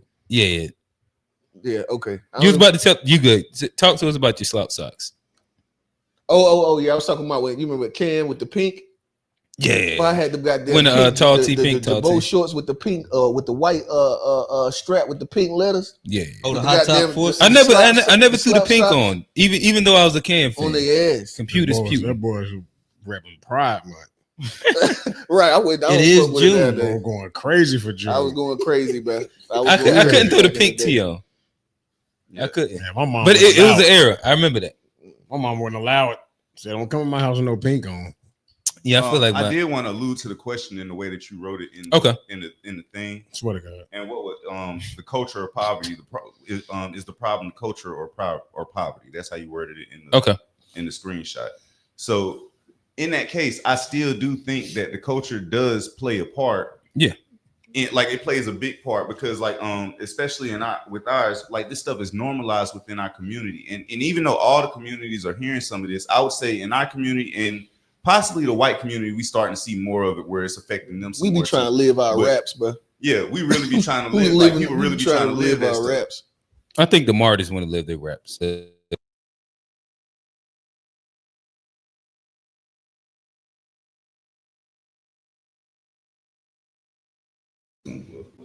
good. It's bad. Good. I think with black people, it's just been so long, bro. You talking decades of this shit. Yeah. You know, so it's I mean, we're watching Godfather of Harlem right now, bro. That was the 60s. Mm-hmm. And all of this stuff that we talking about was relevant then. Yeah, bro, it's 2025. Okay, so even in the 60s, if you talking about the Godfather of Harlem, this stuff wasn't normalized that wasn't the normal within the community. That was what people was hearing on the everyday. The only people who really was hearing this stuff was the people who was at. But I think media was different back then. Yeah, the media was different, and that's the thing. It wasn't being pushed on a constant basis. But I think the media was different. But I think the reality was about the same. What as far as like as far as what? Well, you're talking about, you know, drugs and poverty in the communities. I don't know. Well, let me ask you, especially once they came back from Vietnam. Let me ask you this: if we're living our raps now, and that's what's like kind of perpetuating the cycle, when like they weren't rapping about that shit then, like what was making them like gravitate to that like lifestyle back then when it wasn't in? People were trying to escape their reality. But we also saw like that's where there was the nuclear family was stronger back then. The church was a lot stronger. So what? When you talking about when was back then? Like in the 60s. He's talking about the 60s, like the Godfather of Harlem. But like there's a specific sector of black people that was going to the church. You had these nuclear families. You had, but I think it just lends back to the fact that we are not talking about all black people. And it was and that puts more to the idea that the issue is poverty though. If before I even look up the stats, like if we are in two parent households and crime was still crime, it would then lean to the idea. I mean, and that's why I was asking, because I mean, it's hard to blame it on culture. You're not going to eradicate crime, right? No, I'm saying like if the crime was higher inside these spaces, even with the two parent households, I guess that's what I'm saying. If that's the argument that Johnny's making. I was just asking the question because I don't know, but it's higher in comparison to what the national average. I think we've got the butt end of every drug epidemic that's ever happened in this country. Besides from meth, I was gonna say you went from heroin. Oh yeah, meth. You went from heroin. You then cocaine, then crack, then the 80s and 90s were just. Oh, then you had like what's all the downers that there was the syrup and syrup. It's like I was in the goddamn studio with a nigga. It was just, I hear about the shit. But you got you just to see a nigga. Hell, he offered me some. I'm cool, bro. You ain't tasting it. You ain't put a 4 in your 20 ounce. No, bro. You done had some stuff. I'm cool with a little bit. I've been a YN. I don't feel like I'm missing. You been a YN. What about you, Tom? What? I ain't here. A little syrup. Nah. No syrup. No. I did do Molly. I tried that. A little Molly. Yeah, I'm afraid. I'm gonna stay on the porch when it come down to all them drugs, bro. Nah, I'm with you. Yeah, fuck that, bro. Oh yeah, Jeff. I do want to held strong shroom, though. Hey, you still haven't smoked yet, right? No. Yeah, Jeff. Oh, damn, I didn't know that. I never smoked weed before. That's what's up. I got some of them Cali gummies if you want one. No, I've never been. I won't ingest the shit at all. I started smoking in college, bro. I started smoking. That was poverty too? What? Yeah, we was broke in the month. No, that was exposure.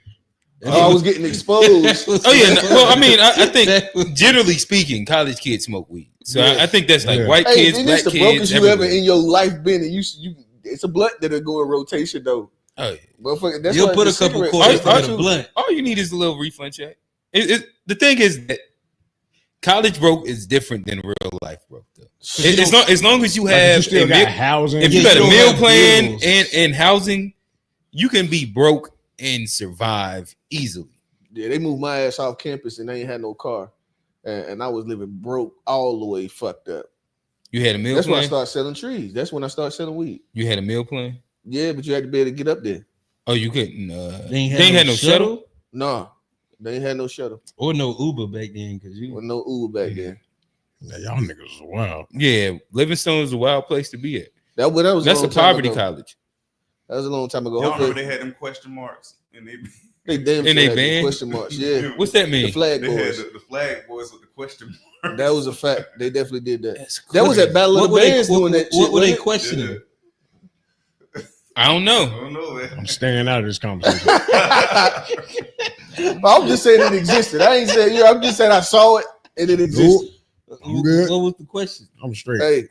Hey, Niggas. All right. Well, nonetheless, it sounds like we have wrapped up this part of the conversation, which maybe it sounds like there's a bit of agreement and idea that is a multifaceted, multivariable issue situation where, like culture does play a part, socioeconomics does play a part, family upbringing does play a part, education does play a part. Yeah. I think Shuku has a good question here. He said, "What is the optimal level of crime, and how do we get there?" I don't like. That's a weird question. Yeah, I don't know. Like what's the optimal level of crime? Like, if crime is going to happen, what is the optimal level of crime? As low as possible. Yeah. The optimal is zero. Yeah, like zero. Like but the word is optimal. What would the best? It would be zero. Yeah.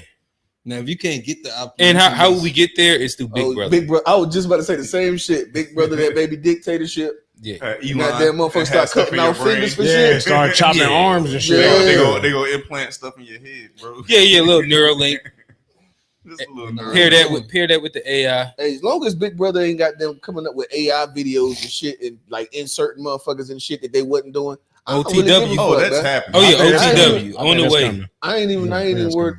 Did anybody watch them last Black Mirrors that just came out? But Black Mirrors, I watched maybe four. I stopped watching a minute ago. They went too LGB for me, bro. I love a little Black Mirror. They went too LGB for me. Bro was in there. They only did one homeboy. I was like, yeah, I was listen, that was a wild episode. That was a wild episode. That was also only one episode. My thing is, you can't predict what's gonna come next, though. You don't know what the fuck they finna do. Oh, nah, that was so it's just like it was literally a one of one. Yeah, in which I also think that the episode is going to be something that will happen because you have these people that's going to identify a way. Well, all right, so let me build it. Hold on, you talking about the two dudes in the video? No, not that. No. That's I think that Black Mirror predicts really, really well. The issue, like so, for example, right now you have people committing suicide because they're in love with AI. Oh right? shit! Yeah, so like there's been teens, there's been 20s that's shit committing further along than I thought. It's a mental tale. Yeah, but how you get? Because like depending on how you speak to the AI and which AI that you're using, it can respond like per se like a human, and like so you already have that happening. You also have people that identify as different things, and like when you go online.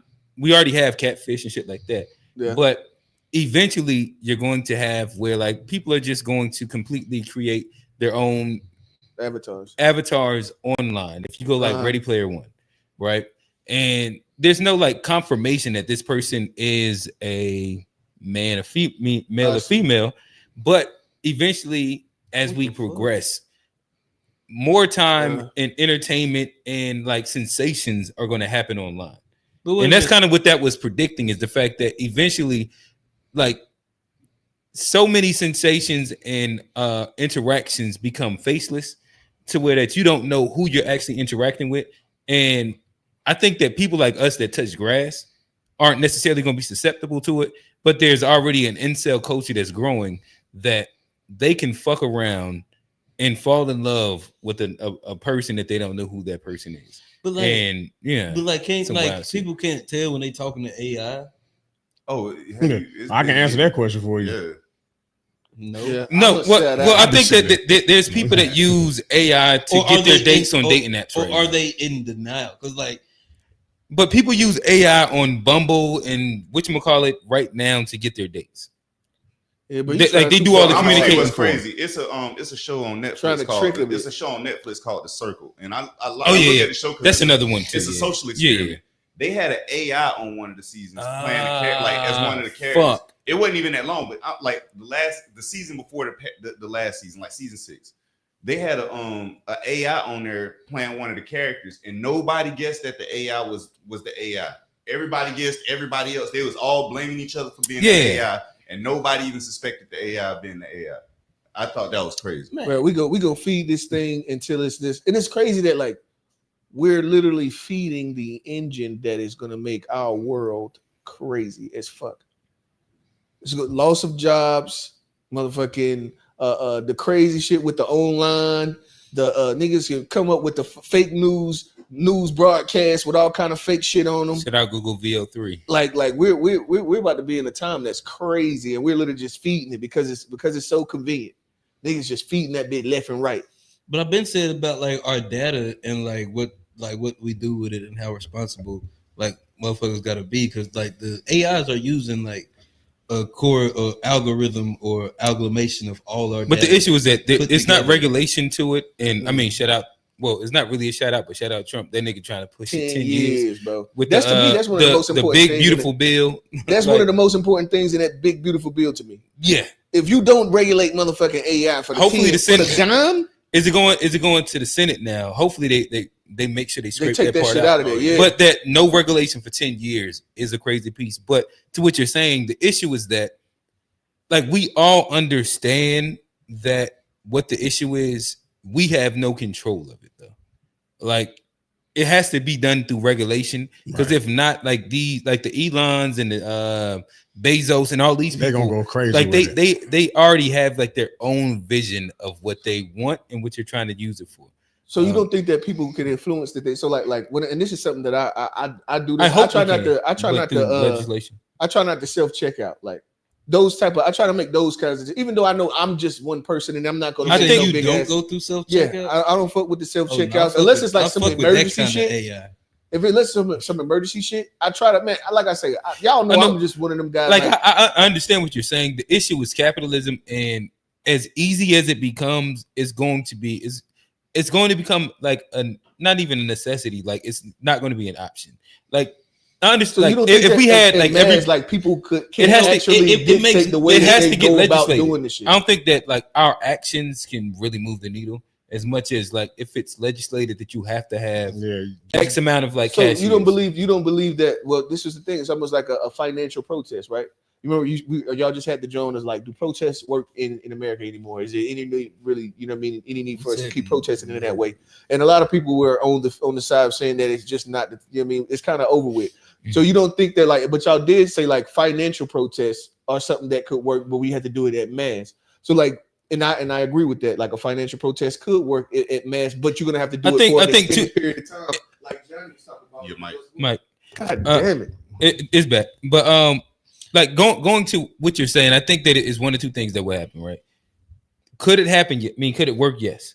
Like if you was to miraculously get all people to give up their creature comforts and say, fuck it, we're going to protest for AI. And I think that's cool. But the reality is that like, I think more times than not, they're going to push it and you don't have any choice. And most people they're going to succumb to it. That's right. But if you was able to organize all people and not get killed by the government and not get killed by AI and not get killed by the technocrats and shit like that. Yeah, well, the technocrats, but them little dogs, but right, but saying all that to say, I think that it could if you got millions of people to buy in. But the only way that they would have to, like, you get those millions of people to push Congress to legislate something. Bro, niggas is not finna stand in line for 45 minutes. Hold on. I think the problem though, what's gonna happen is like with like we already talking about poverty, and like we're gonna ask people that are already poor to give up the little bit of like creature comforts they can have. I think that's what's gonna like to tell niggas, hey, don't go to Walmart. Bro, Walmart's already doing it though. Walmart is. I'm saying, but Walmart. No, we saying if we was to protest. I'm saying Walmart's so cheap that like people not going. It's gonna be hard for a lot of people to like say forego Walmart to go pay more. For their goods, and that's I think that's the part of the thing. Walmart's coming up with a subscription model that includes a self checkout where you have to be a subscriber to use self checkout. Yeah. You have to be a subscriber for Walmart Plus. Oh damn, them niggas be thieving. They already don't fuck with the Apple Pay, Google Pay already. They ain't even got. They're annoying with that shit. They ain't even got. Yeah, that's what I'm talking about. No, they got Walmart Pay. Yeah, you can pay through the app. But like, luckily I do have the app, so nobody fucks with Walmart in the way we check out because they have. But like Walmart is so cheap, and they're so big, and they buy stuff so cheap that like it's hard not to go to Walmart. Especially we're talking about a poverty class. We're talking about people that like where prices are going up every day on regular goods, and for niggas to be like, nah, I'm gonna just pay more to like for that's not happening for principle. That's where you're gonna have no. the I issue. 100% understand that. Niggas That's ain't why gonna give it up. Not even that. Have y'all seen the digital tags they talking about coming out with in these stores? The digital price tags. Walmart already got them. Yeah, they changing the price throughout the day. Like, so if it's hot outside, we can raise the price of ice cream. Turn the fuck up. Yeah, Walmart already got them. The Walmart right down the street got them. It's crazy. That's crazy. Nasty. Right there on W.T. Harris and I heard Albemarle before Road. was talking about that Walmart. The one on W.T. Harris and Albemarle Road. That shit they already got them in there. Digital. I'm gonna tell you, Yeah, they already got them. The one area of AI, Oh, you talking about the neighborhood market? Is that the one right there on the corner? Yeah. Bro, I was able to find. You remember when they already got them? You remember when it was during COVID when you couldn't get baby food, that baby formula? Okay, yeah. You all remember that, bro? That's what I had to come all the way over here and get the motherfucking baby food. They kept it in stock. They was the only motherfucker you could over in the hood. You couldn't find no motherfucking formula. Well, I mean, I also was getting a certain type of shit too. Hey fellas, I guess that we beat that horse all the way down to his day. What was that you were doing, Johnny? Rock, paper, scissors. We finna play rock. All right, bro. I don't know what the fuck you got going over there. The one area AI though we gotta agree on protesting is them phone call people, bro. I can't stand that AI phone people. Like, if I want to call and talk to somebody, but I also like that's when I turn to Nick Fuentes, America first. Like I don't feel like talking to them goddamn Indians over there either. Like put me a regular bro, I've black been against them Indians poor since white college, bro. Who else be at the call centers? It's the blacks and the poor whites, right? Mm-hmm. Yeah, like put them over there. I'm not trying to talk to them. The red dots. I'd rather talk to Shaniqua than an Aqua. What they call themselves? Bougie, Ghetto. It's like the bougie, well, something like that. They was calling themselves in the joint. They was hanging on to that shit too. Like, you know what I mean? Like yeah, I'd rather talk to Keisha than Fareed, bro. Yeah, Fareed. Yeah, I ain't fucking with her son. I used to hate that shit in college, bro. You go to your fucking political science class and they have Akbar, but you couldn't come. No, that was no. We I went to a HBCU. Yeah, we went to college with us. Right. Hey, Akbar, get y'all ass up out of here.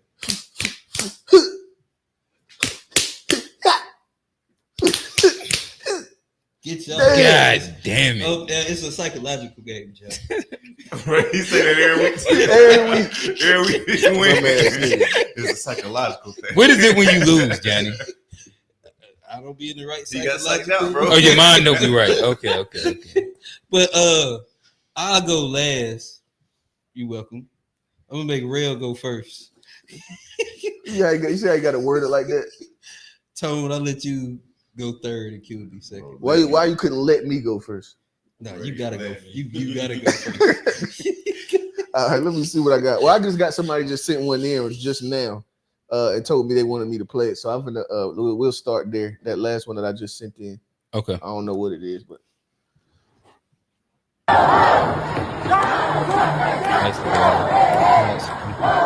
Oh, the No King Jam. Okay. That's the last one in your real quick. Hey, let's. Or maybe it is, and I sent that one too. Oh, here we go. No, that's just the thing. Yeah. Okay. Let's say that to Johnny question. Okay. All right. Is this the one you was talking about right here? It was the one with the black dude right here. This with the shirt off. Every night ain't even fun no more. All you gotta do with a shirt off in your phone. Bro, somebody just. Bro, I was just asking, bro. Man, fuck you, bro. I'm just asking, bro. It came from, as a matter of fact, it came from the other pod. Who you talking to? Oh, okay, gotcha.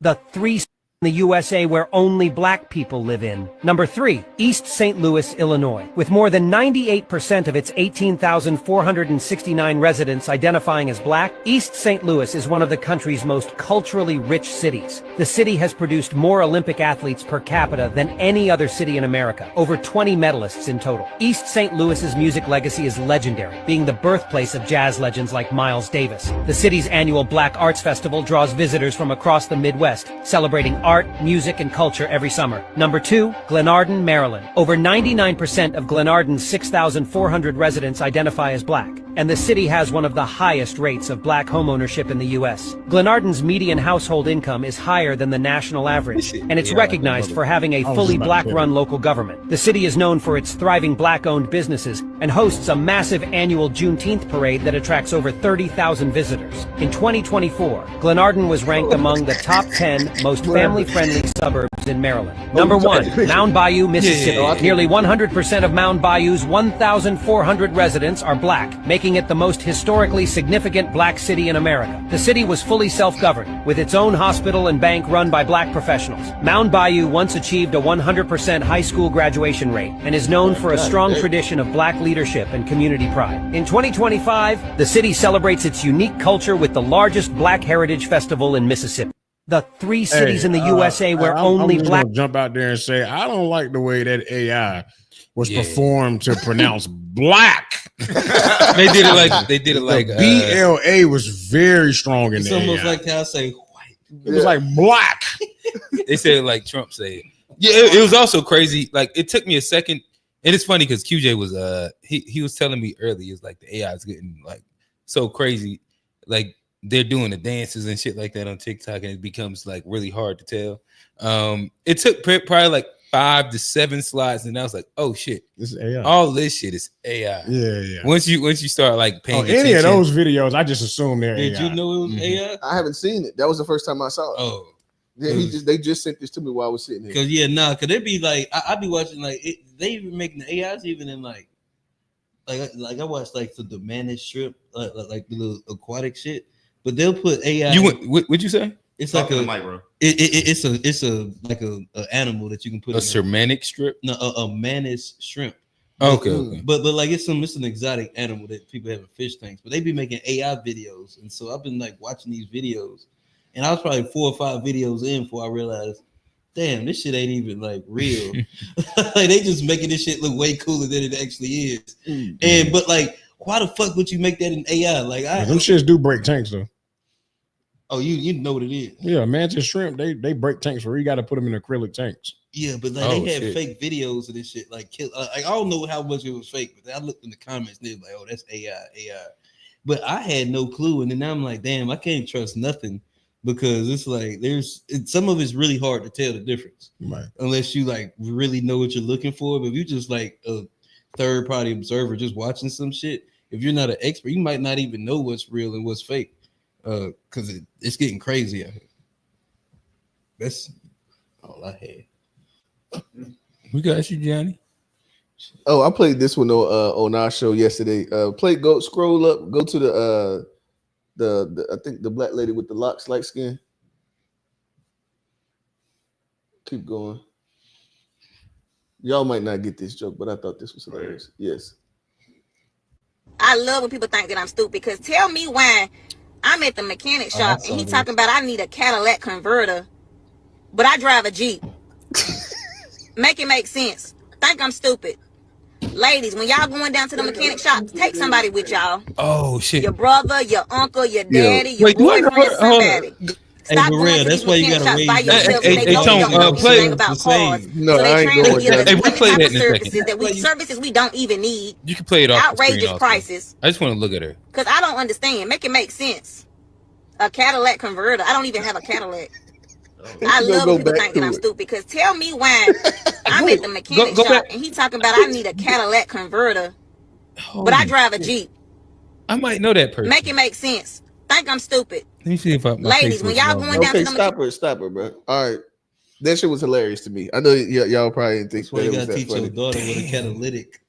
Yeah, there's a difference between catalytic and catalytic. So I see people have these conversations online all the time about like when they take their car to the shop and they come out and tell them that there's shit wrong with their car. That's wrong with their car. I just want to tell the general public, since I'm on camera right now, that people, they get upset with the service advisors that come out and tell them there's something wrong with their car. They do that for liability reasons. If you drive out of the service department and your brakes are fucked up and you get into a wreck and they didn't mention that your brakes were fucked up, you can sue them. So yes, I didn't know that. They are going to come out and talk to you about your raggedy ass car and tell you everything that's wrong with it. That baby Nissan Altima, black with the slicks. Yeah, you need tires, you need brakes, you need a wheel alignment. They're gonna come and tell you all that stuff. Baby girl, you out here ice skating. Get some tires. Get you some tires. Yeah, drag race. I be seeing them in the parking lot too. God, it be haul assing too. Haul assing. Ice skating. You can't stop for shit, Shody. On Father's Day, talking about Happy Father's Day to me. Hey, that shit is fucking hilarious. Okay, tell me what y'all think about this. Scroll up above that. I can't think of that black dude name, but above him it should be a prom joint. What? Keep going. Not Barack Obama. Nah, the prime. Yeah, but joint? right above What's that one. mean? Right above, right there, right there. Right here. Yeah. I'll do one more and then I'm done. What y'all think about high school prom getting out of control? Prom. Have y'all seen the high school prom? Why that nigga got you cannot go to high school prom now without a budget. Last year, this kid's mom asked me to film his high school prom, right? He pulled up in a Rolls Royce, had a red carpet, and had a driver. Now looking back on it, that was light. That was his junior year. His mom said his senior year, they're trying to get an approval so the helicopter can land at the school. I seen somebody on a moving bus in a box. That's I black seen a and girl bougie, dressed with all the $100 bills made out of it. No, that's Some not girl black. said I her guarantee you, dad all this shit's in Atlanta. flew to Nigeria That's not black to get the dress made because hers ain't coming Y'all in being time. nice. This Bro, is nigga shit. Nigga shit. This is what I want my prom. But I also I think this is quick money niggas. Oh, they do hair. Huh? They do hair. Whatever they do, it's quick money niggas. That's fucked up. Do hair. Those are also single bomb activities. No, listen, you could be a truck driver and a technician. They could be nail Hey, technician. listen. Put some fucking fuck that. You could be a nurse with the truck driver, and y'all are bringing in plus 200K. Oh, don't let her do the African braids. If she do more than that, that's what I'm talking about. That's more than that, and like you can get the nigga activities off of that. Going all the way back to the back of the calf muscles. That's what she be doing. Them braids right there. Be murdering the game. Get 3-4 heads a day. 1,200 of you can't beat that. But what do y'all think about these motherfucking shenanigans, bro? Prom is out of control. I'm out. Hey, I didn't even go. Yeah, I ain't got enough money for that. Lie. I mean, bro, even if I had the money, there's no way. Nobody for going to prom, bro. They ain't out here shooting. No, hold on. Like we mad because they I'm not saying you going to prom. We mad because they cool going to prom. No. I just feel like cool, bro. that money could be put towards something like for their future investments. They can have a portfolio.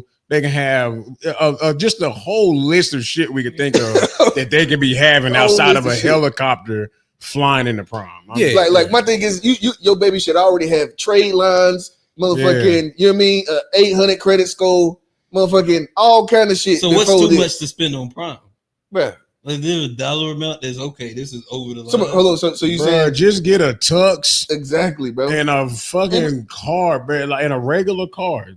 Something nice. Even if I could do a limo for my daughter, I'd give her a limo. You know what I mean? I can do a limo. I mean, bro, but I ain't about renting a Lamborghini or no dumbass extra shit. I remember looking at Turo to see what a Lamborghini rental costs. Bro, it's not much more than like the shit used to be. I wouldn't give a fuck. It's the principle.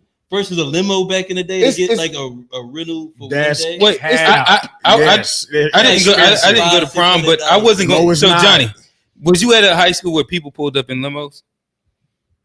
Yes, not everybody, but yeah, that's a wild statement in itself. But right to even have to clarify, not everybody.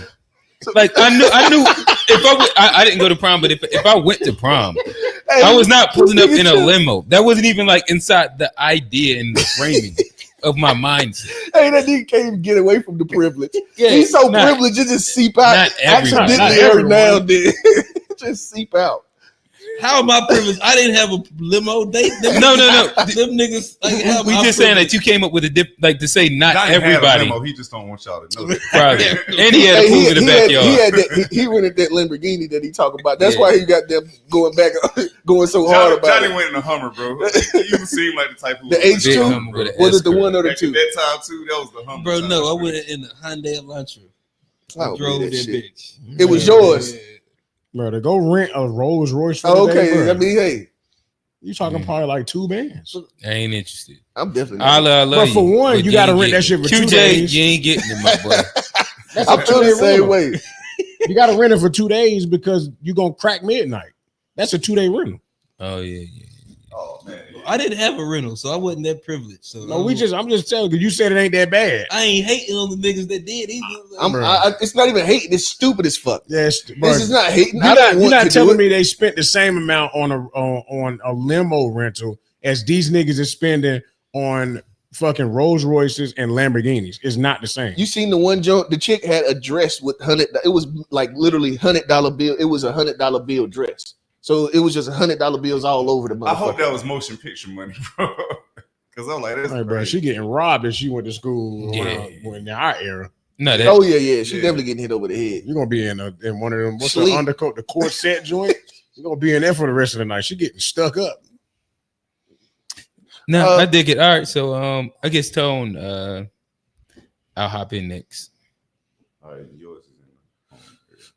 Good job, Tone. All right. I have not vetted this at all. Let's just go to top middle. Let's see what that is. Yeah, okay. Yeah, is that like Joe Budden? That are pro-black, right? And then you shout out Johnny. This is a good Johnny take. How are you pro-black and you're dating a white woman? Yeah, I remember this episode. Be firm a white with woman, or your generational wealth, your wealth is going to go back to the white community. Not true. Because pro-black, if we want to use that term, because I'm definitely pro-black. How do we all feel about prenups? I wouldn't even consider a prenup. She might have more money. So now she's gonna take all your money back. Might need to go the opposite way. Turn it up, Joe. Absolutely. He absolutely wants the prenup. Sorry. I have kids. Whatever we get together, it's different. Whatever I have from before belongs to my kids. I mean, respectfully, that's just the way it is. Same. I don't expect anything from you either. You know that. Never did. Wait. Keno's like, What the fuck she talking about? When I have children. I was married before, so there's assets and things I have from before. She took all Look at him. He's still trying to hold her lap. He took that nigga shit first. He want to take his hand off. Look at him. But he can't even look that way. Don't think about it. I agree. Because it belongs to my kids. But there are things where if I need what? No. Yeah, but it's hard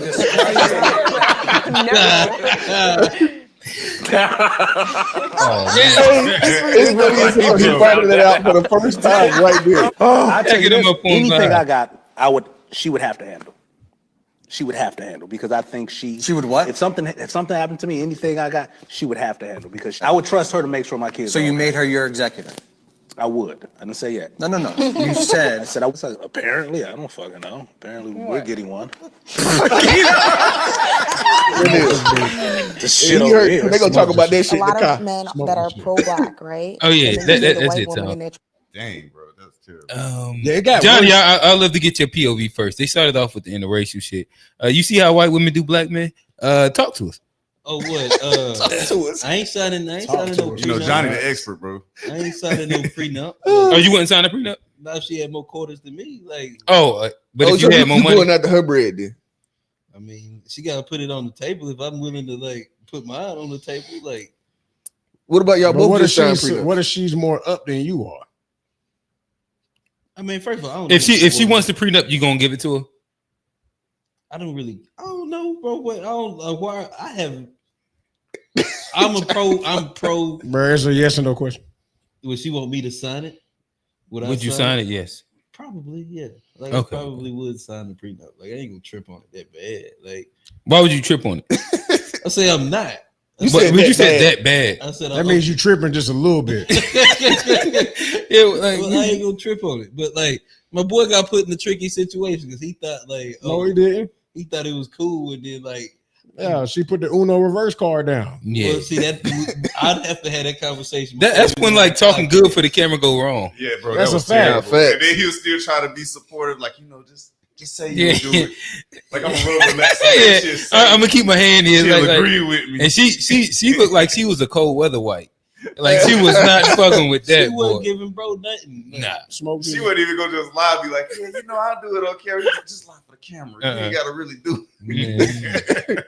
Yeah, that's tough. Like, That was a tough situation. No matter, regardless of white, black, like that's just a tough situation. Even if she was black and she had more quarters, that's still a tough situation to be in. Is there anybody on the panel that's not signing the prenup? Hold on, what situation? Well, she got like current situation. No, I'm talking about that situation. I mean, I don't have a.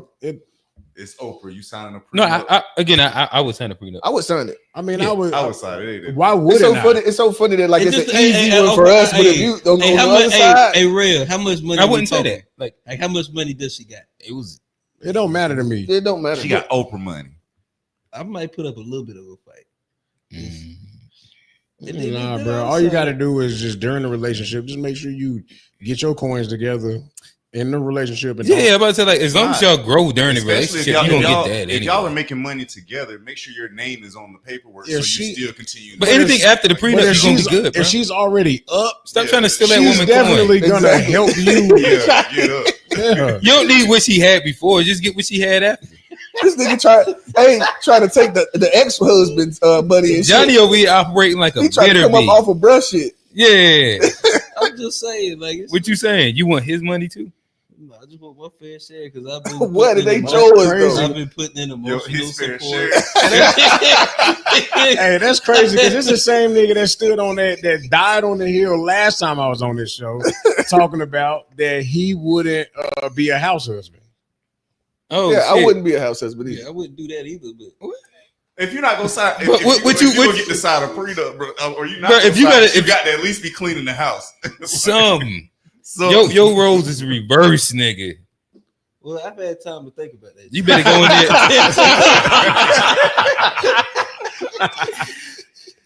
Bro, that's the king of the walk back. That's where nigga Johnny. You get Johnny about a week. Yeah, if he get a week, he'll fuck around and I'll get that conversation. Like, no, I mean, I don't know if I'd be comfortable being with a woman. Like you said, you wouldn't be comfortable being with a woman that would be in a position to even offer your ass a prenup. I remember that. that was just one of them Johnny Hills. If somebody disagreed early that he felt like he had to disagree. My boy putting cement in his shoes and standing 10 toes down. All right, let's see what this woman on the left is talking about. I really don't remember this. Oh, I'm talking about right here. Yeah, I'm guessing that's it. Oh shit! All right, well, yeah, go to that. The way that this series has been spoken about is really frustrating to me we gotta go because here. I don't think a lot of people. Go to Ray Daniels right there. Right here. Yep. Just the At his height. Yeah. Bow Wow at his height is bigger than Jay-Z at his height. No. Wait a second. Bow Wow will have fucking mothers, kids, and everything. We don't give him his props because he grew up to be a kid, and he might have had some little moments. But Bow Wow, a star. Understanding what he's saying. That's a moment. Star. Bow Wow is a bigger star than Jay-Z. He is. I mean, at the top, as a rap star. Okay, so we have to quantify this. What is Jay-Z? I believe it. No, Jay-Z is the billion. We're talking about his height. Go ahead and pause. We're talking about money wise. We're talking about fame. Bow Wow, Jay-Z outsold Bow Wow every album. We talking about the Scream tour. That's the only reason. We're not talking about statistics. That's the only reason niggas would ever say that is because of the Scream tour. I like Bow Wow back in the day. Talking about he was not bigger than Jay-Z. We're talking about fame. Bro, Bow Wow was way bigger. That nigga Bow Wow was on every girl's fucking wall in her room, all over their fucking walls, bro. You remember the little the cutouts they used to have, the little magazines? What was the magazines called? Yeah. Yes. Yes. Bow Wow was a you know the ones I'm talking about? When you had the B2K niggas in there. Bow Wow was always in them bitches. The Word Up magazine. Word Up, that's what it was. Yeah, Bow Wow was bro. Bow Wow was cold back then when it came to fame. Nigga like Mike. We said a bigger star. Yes, bro. This nigga did a fucking movie, bro. We talking about because he was on. He was in the same category as them Disney stars. This man was Mr. He was 106 with in Park, Raven, bro. On there with Jay-Z every single week. Like he on the same show as Jay-Z. But that's because he was a kid, bro. Like he was a kid. Now you coming up with excuses why he was. Yeah, he was a kid. Exactly. And now he's still bigger. We were kids, so that's why we thought he was bigger. If he was a grown person, bro, no grown person back in 2001, 02, 03 thought Bow Wow was bigger than Jay-Z. Bro, if they had kids, they did. I'm done. I'm done. You said your piece and you out. I just want to stir the pot. I was interested. What you think? I don't know. I haven't like landed on an opinion honestly on this. To me, I would have to think about like what was Jay-Z's height, and maybe that's Blueprint. No, not Blueprint. Black Album. Would we say that's Jay-Z's height? It would have had to be. And the fact that we sitting here trying to figure it out, which it's one hard. Was, but it's because like he's like coasted at the top. I didn't just. You said you listened to him. I didn't listen to him. All I knew. But he's a big star, right? Name the beat to the older. You know, bro.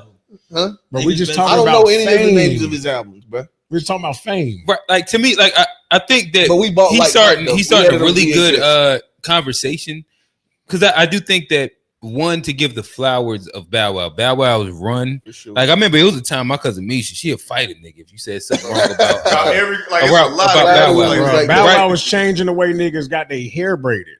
Yeah. Facts. The way niggas dressed. But also just thinking kids dress, but you do have to give Jay-Z his credit on this where Jay-Z took niggas out throwbacks and made them put on button-ups. Facts. He was the reason for the button-ups. With the chain the dress shirt and that was Jay-Z. Style. Now we drink like niggas hung up the throwback jersey. Nigga had the Wilt Chamberlain and went and got cufflinks. So like I think they both like it's such an interesting topic where I don't think either one is wrong. I was a kid during the time, so if I have to make a choice, I'd probably say like the peak of Bow Wow mania probably reached like a higher height of fandom than Jay-Z inside like his height. But Jay-Z's always been like higher inside the hierarchy of like power and hip hop and power. Jay-Z owned the Brook. Like but then we talking about Rockefeller. But we're talking about Rockaware. That was hell of an influence. But I don't think Rockaware had a hell of an influence. I don't think that's what Ray Daniels was talking about. What we was right. I think they're talking about specifically fame. Yeah. I'm with you. And like hot scorch, like nobody is running down in the mall on Jay-Z. That's where I'm at with it. Bow Wow could not walk through the mall. Bow Wow only had kids chasing him. That don't make you a huge. That's not true. It was some grown women chasing him, bro. That's the whole thing. That's not true. That's pedophilia. Nah, it was, but it was happening. Like there was not a whole bunch of grown women chasing Bow Wow. Jay-Z had the women at the clubs after the show, like packed out. I wish it was more women. Bro, how you know? That's what he rapped about. Nigga, we was little. That's what he rapped about. Niggas is not living their raps there. They doing that now. Niggas is not living their raps. Hey, shout out. What's the name? Lil Motivated for you. Yeah. Hey, this is a new constant contributor. I fuck with him. Even if you don't root on my takes. What was that? Man, y'all crazy. You wanted to like his take, and then you seen the dots, and then it led you somewhere you didn't want to go. All right, we can end on. Let's scroll down. Maybe I got something good down here. We looked at mental health. Go to my dude, Grits and Biscuits. He usually got something good. But it's a lack of media literacy. Like we don't question what we see. So it brings me to this idea that we have to get to a point where we're really doing our due diligence about making sure what we're listening to is a trusted source. Here, episode 68, you have 68 episodes. 75 plus hours of me speaking, not to mention the videos and things that I put out on TikTok, Instagram, right? Of consistent dialogue, consistent rhetoric about imploring empathy into the black community, holding black men accountable because we are men, and engaging in revolution, which I have said the revolution is love. Once we start loving each other, I hold you accountable out of love, not out of hate. I'm trying to implore thought processes that make us better as men. If we are going to be in community, because in that community is women, is children, is transgender, is gay, is black people from all walks of life, every generation, every class. That's what I advocate for. A healthy black community, not just black men. There's enough of that. There's enough organizations centered around only black men. And what are they doing to improve the community? Have we seen the fruit of that? We've seen it work on a religious level for some and change the lives of those men. But instead of going out into the community imploring love and empathy, they're imploring an ideology. that turns people off. I don't want to have to think like you for me to receive love from you, for me to receive empathy from you, for me to be in community with you. We shouldn't think the same when it comes to ideology. The thought process should be we're all in the same community and we put ourselves first. Man, woman, child, LGBTQ, disabled, broke, rich, middle class, all of it. But we have all these guardrails up. Even in the Bible, let's go to the Bible. Go to Proverbs. How is wisdom described? Wisdom is described in the Bible as a woman. So you could just argue with God about that. That's a funny statement.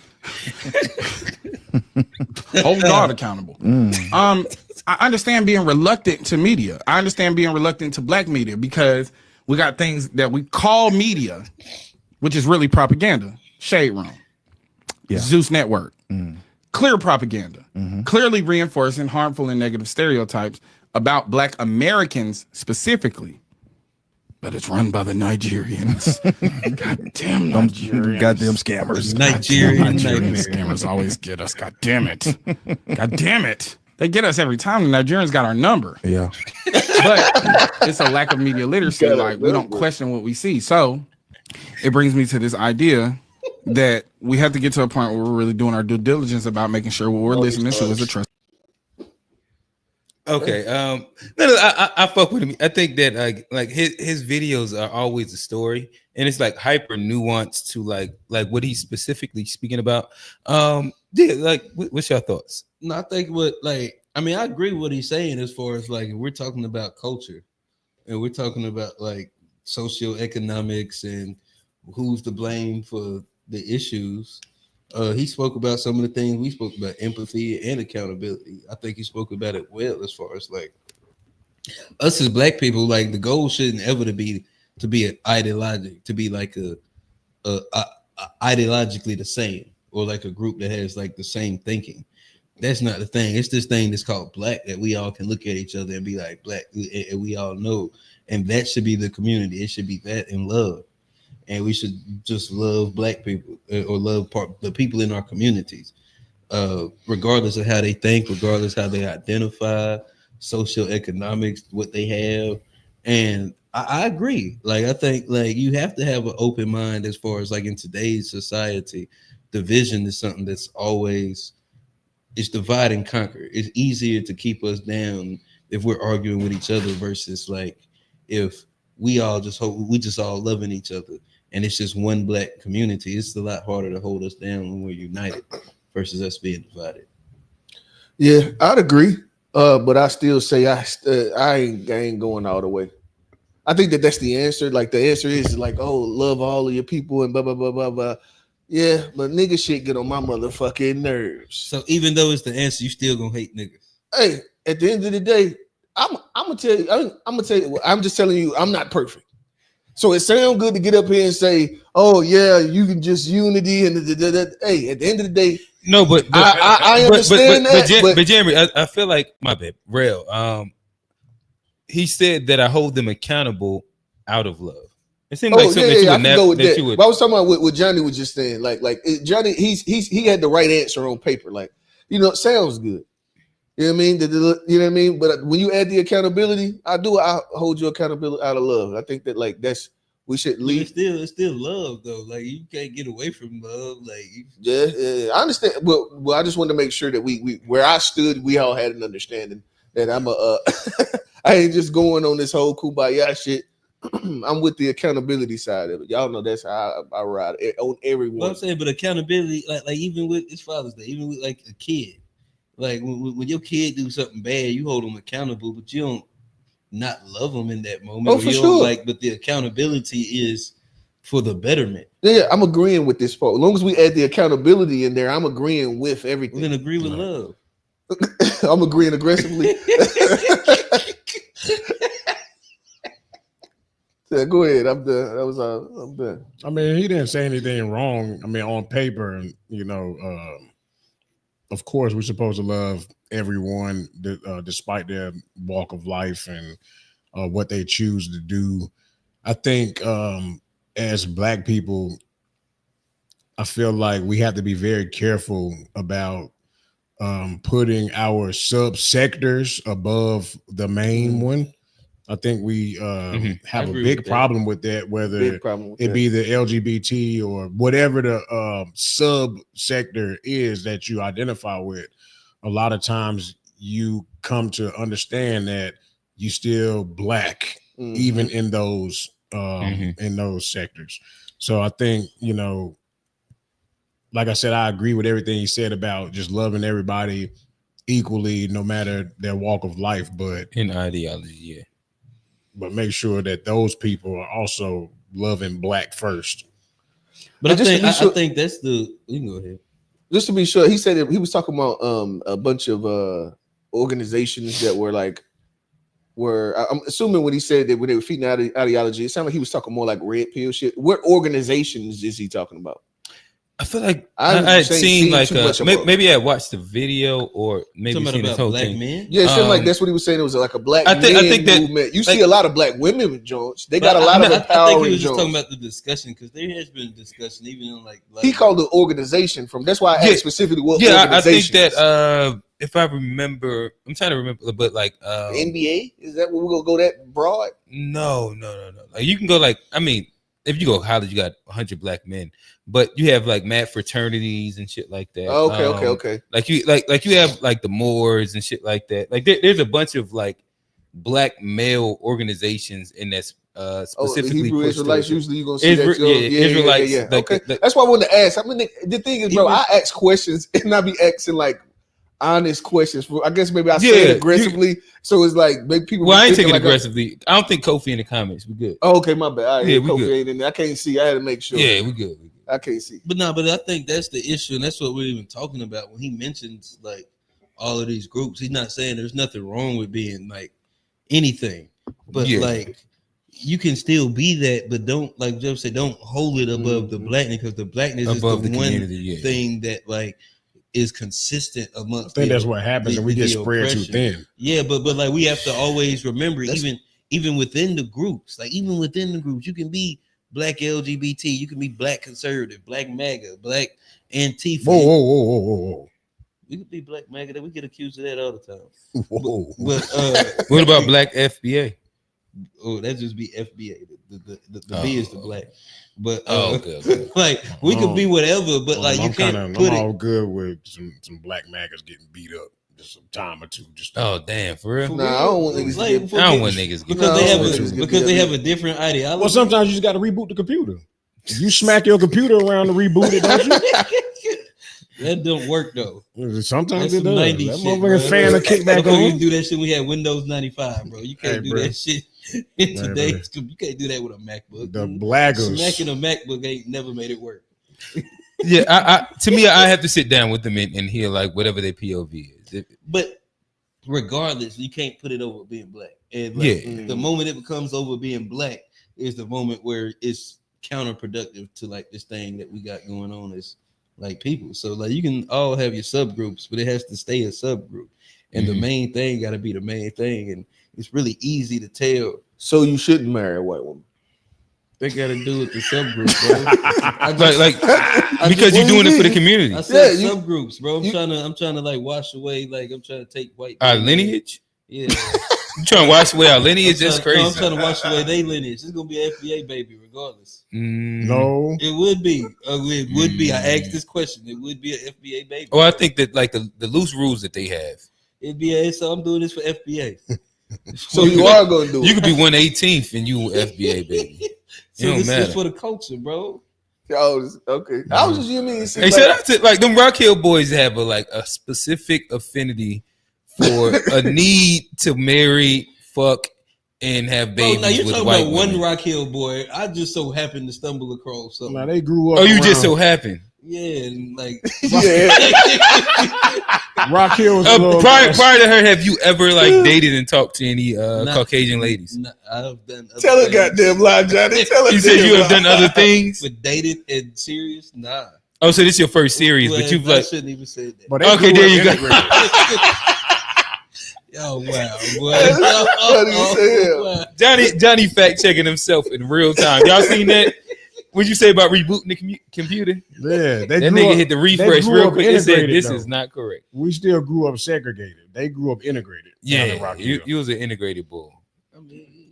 Well, half your problem. Blame me for that, like for my exposure. No, but when we talk about doing it for the community, when you start incorporating the others, you're abusing the word exposure now. I was exposed to this growing up. Hell no, you're abusing the idea of exposure, bro. You was exposed to interracial dating to white women, bro.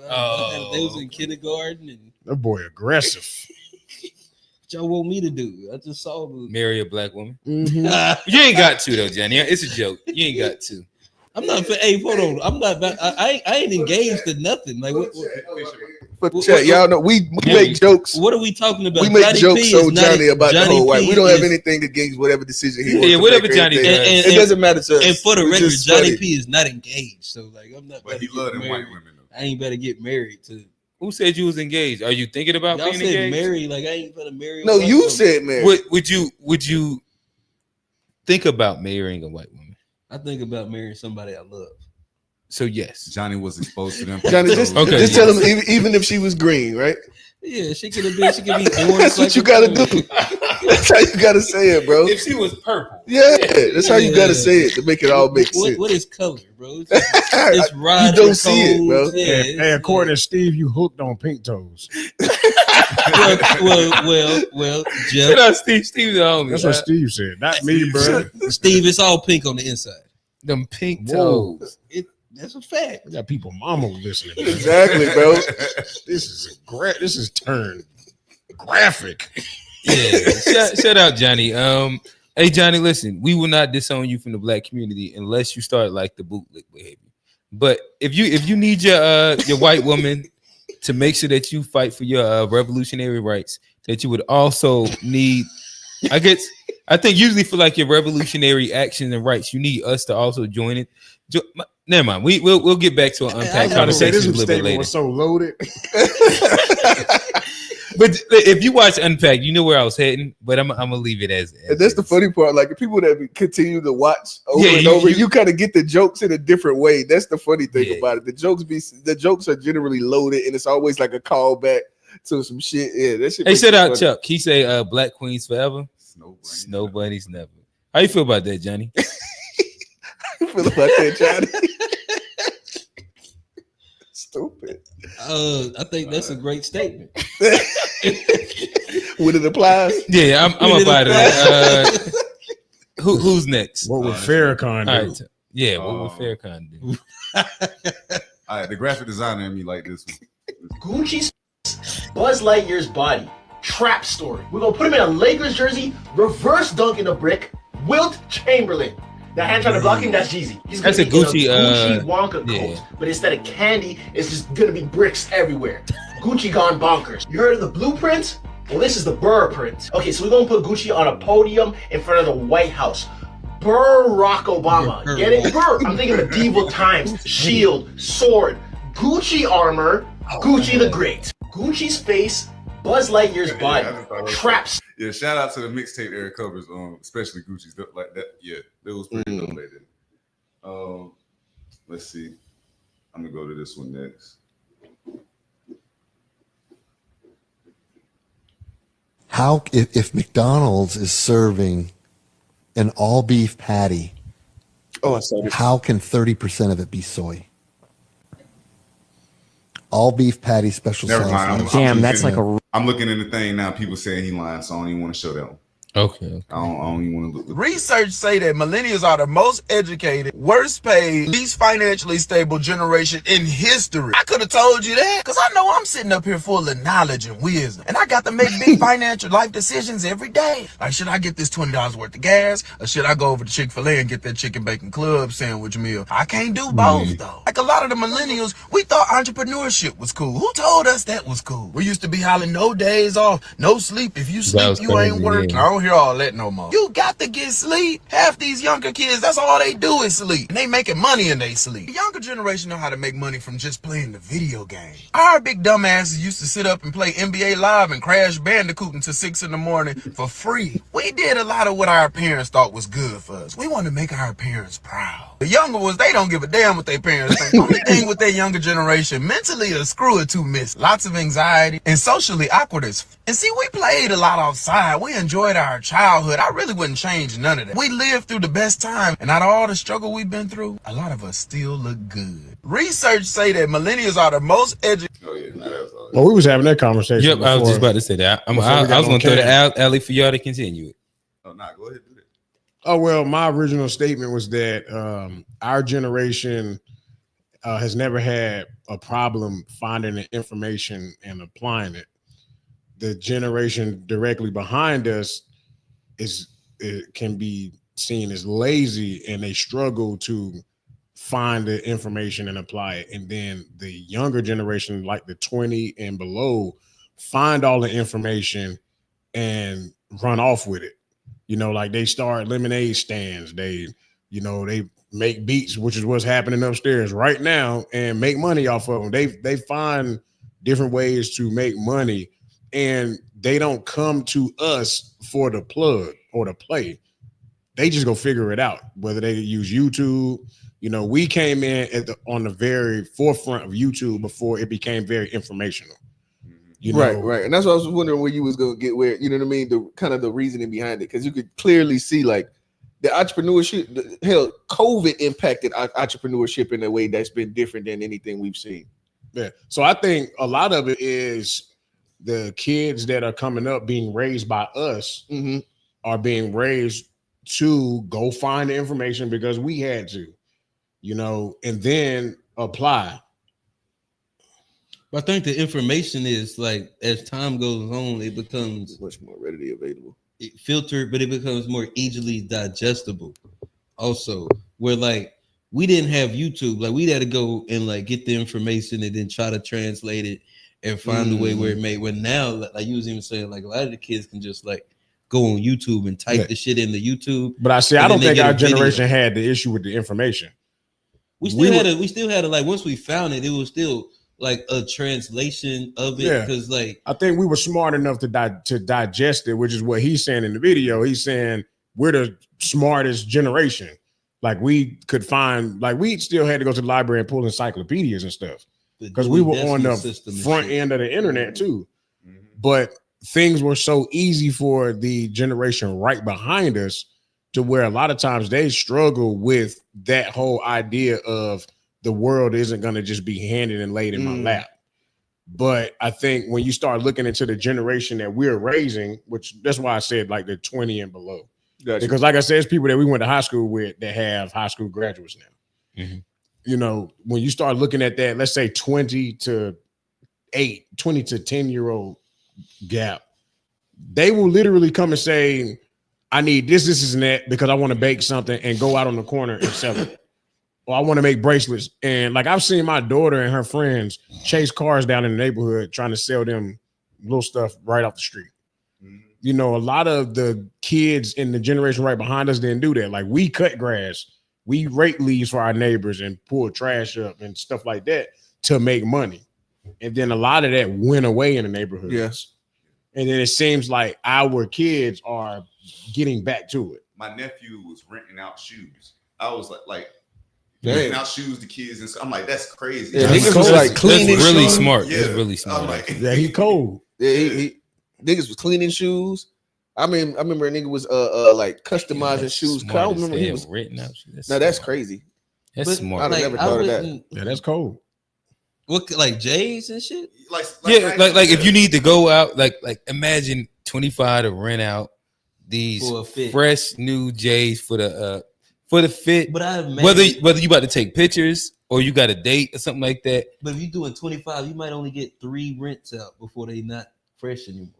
Well, we don't know the rates. Right, but then reality, if you wear a shoe 3 times, it's not going to be. Yeah, it's not going to be fun. But then if you bake in, if it comes back inside a different like version, if it has scuffs, XYZ creases, then you upcharge XYZ.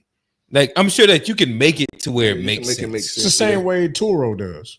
Yes. Like you may have a $20 a day rental for a Nissan Versa, like a small car, $25, $30 a day. I'm literally rental. about to throw one on there now. If it comes back scratched, a Nissan Versa on tour, I'm literally got to go ahead and try to get that. We're not trying to get that passive up off. Yeah, but if it comes back scratched or wheel cap is missing or something like that, then you start getting popped for a little upticks.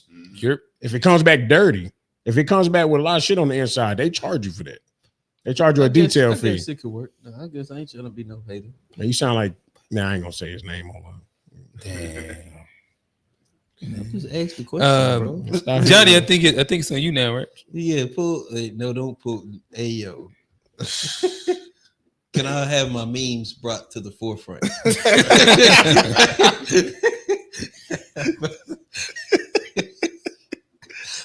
Stupid. Go right there in the middle. And I think this is good for it says sitting in silence for 2 hours a day, for 2 hours per day can trigger the growth of new brain cells. I think that's something that we're talking about technology and we in the AI situation, but I think that's something that even if you can't get to the 2 hours, because maybe 2 straight hours is tough. Yeah. But even just sitting in silence and unplugging for a little bit, I've found that it has benefits for me. For sure. But there's also that's science. all meditation is. There's science behind it, and this kind of just speaks directly to that. So I think there's something even there's some kidless shit. You talk to a motherfucker that ain't got kids. Sit in silence. We go get some silence with motherfucking 2, 3, and a 5-year-old running around. Your kids don't go to sleep. That's your time to get shit done. Yeah, silence. No, Johnny, don't try to even act like you even know what the fuck you even talking about right now. I'm just saying that's what the doctor said. Don't get mad at me for something the doctor said. Goddamn, find your 2 hours. Well, doctors say a lot of unreasonable shit that they don't even do.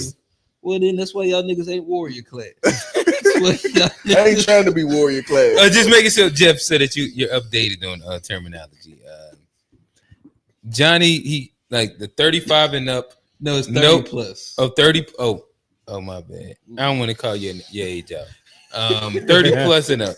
Johnny's still trying to reach the young ones. But Johnny be on. Never mind. That Shay. No, I don't. Got the white Shay. Crank his shit. No, I don't, bro. I'm chilling. But it's for the single no kid 30 and ups. That they are our class to sacrifice if we went into a race war. They're the warrior class because they don't have no responsibilities. Yeah, they ain't got no responsibility. They ain't got family. They ain't got wives. They ain't got kids. Yeah. Shout out to our guys, our Rock Hill boys. We got two in the warrior class from Rock Hill. Hey, you let a nigga know that they're in the warrior class. Motherfuckers stop wanting the revolution and everything, bro. Yeah, they're like, dial back on revolution and everything. Probably figure things out. Well, systemic racism ain't that. Them niggas will be all right. They got social programs. Scroll down, Toe. Scroll down. Let's scroll down below Bootsy. It's gonna be on the left. Keep on going. Is that Rom? That ain't Rom Fest. That's click that one. Yeah, that's pretty funny. And this guy go with let's click that one. I battled Eminem, and that was the first time a white guy ever called me a Rom Fest. He said, "I'll let my razor split you till they have to staple stitch you." This nigga took my facial tissue, turned it to a racial issue. I got so many ways to diss you that I'm playful with you. I let a razor split you till they have to staple stitch you. And everybody, you just fucking play some issue, try to turn my facial tissue to a fucking racial issue. He didn't say nigga. Because I realized something about racism. Oh shit! That nigga beat his ass so bad that he called racism. Had you said that shit and not been dope, it would have been a problem. That's crazy. He didn't say the N-word. Oh shit! And for the record, he still got cooked. God damn.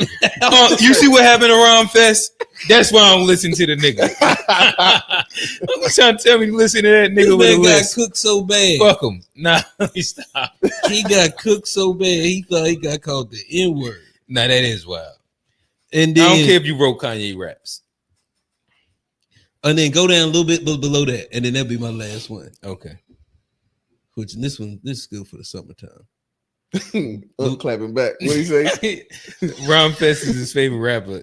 Still one of my favorite rappers. Yeah. Yeah, but below the black lady. And I thought this was crazy. They go a Caucasian. She's Hispanic. That don't mean nothing. Damn. Which, like, I always thought that I was seeing less and less of them. Yeah, we talked about that.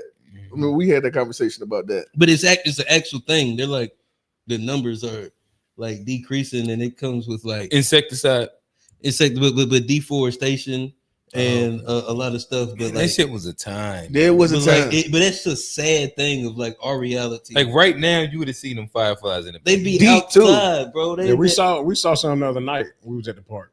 Oh, that's fire. That's crazy. Hey, which park was it? I take QJ and them out there. I ain't seen fireflies in a couple summers. It was up in Troutman. There was some out. Oh, but you kind of further away from the city. Yeah. Like you got to go further and further out, like to start. Yeah, I see one every now and then. And the thing is, when back in the day when you seen him, it wasn't just one. You see, Buddy right there. Buddy was over there. Once you started seeing him, you had to go outside. Try and catch it. We used to put it in a little jar. Yeah, we had the net, and you'd catch them. And like we had. Yeah, that's what I'm talking about. Johnny crazy. God damn it! I can't. God damn it! I can't. Now you take it a little bit further than we need. Every time. Niggas ain't even have a net, bro. God damn. It's our fault they on the decline. They all ended up in jars. There you go. Nigga was too good. Oh shit. I'm done with memes. That bro. nigga Johnny Privilege be sticking down. Tell him, man.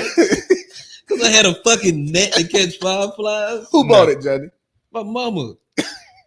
Nigga had a net, bro. Everybody used to take the jar. Honestly, a lot of times we used to do like this, and then you had to hope, and you had to hope that you didn't squish it. Yeah, and then like you open it up like this sometimes to make sure that it was still in. And you do that one, yeah. I mean, I ain't even gonna take. Never mind. I'm done with memes, Tone. I'm done. I don't know. I guess we can go into my question. Or appreciate it, LTO. Yeah, appreciate it. What she said? Oh yeah, happy Father's Day. Oh yeah, appreciate it. Y'all know I can't see, bro. I ain't say nothing, bro. I shut up. I didn't know what we was telling to thank you for. I just shut down, bro. I'm chilling. But I guess we'll go into my question. And my question of the week is: should we care? They started. I was out in LA last week. Okay.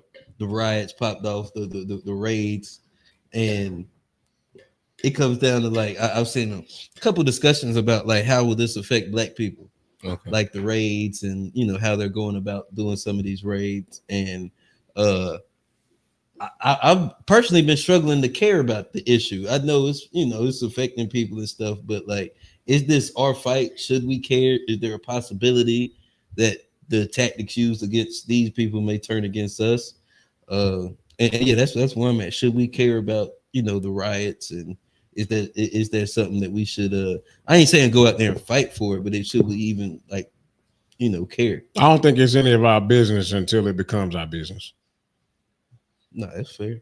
That's kind of where I'm at. I got a couple. I played a couple memes on our show last night. Me and Old Head show last night.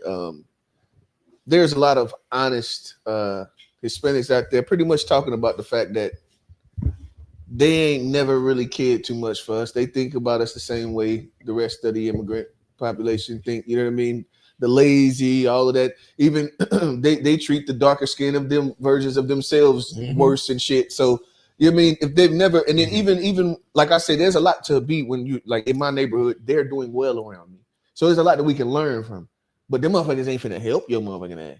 I ain't seen that at all. You know what I mean? And I admire what they do. You know what I mean? Like I say, I feel like I learn a lot from them. But they ain't actually like, you know what I mean? It ain't like I feel that they're really would be willing to like, you know what I mean? Share any information or like put a nigga into a better scenario. Like, yeah, I don't really see that. So I had to say that like, and then I agree with it. They was trying to box you in on Wednesday about your take. Honestly, it's like, Okay, so let me ask you this: do you think if it was the opposite that they would give a fuck? I mean, we've already lived it though. It ain't. We don't have to speculate. They don't give. We a lived fuck. it. Yeah, all that's the what way I'm through saying. the Like I don't really 2010s. see.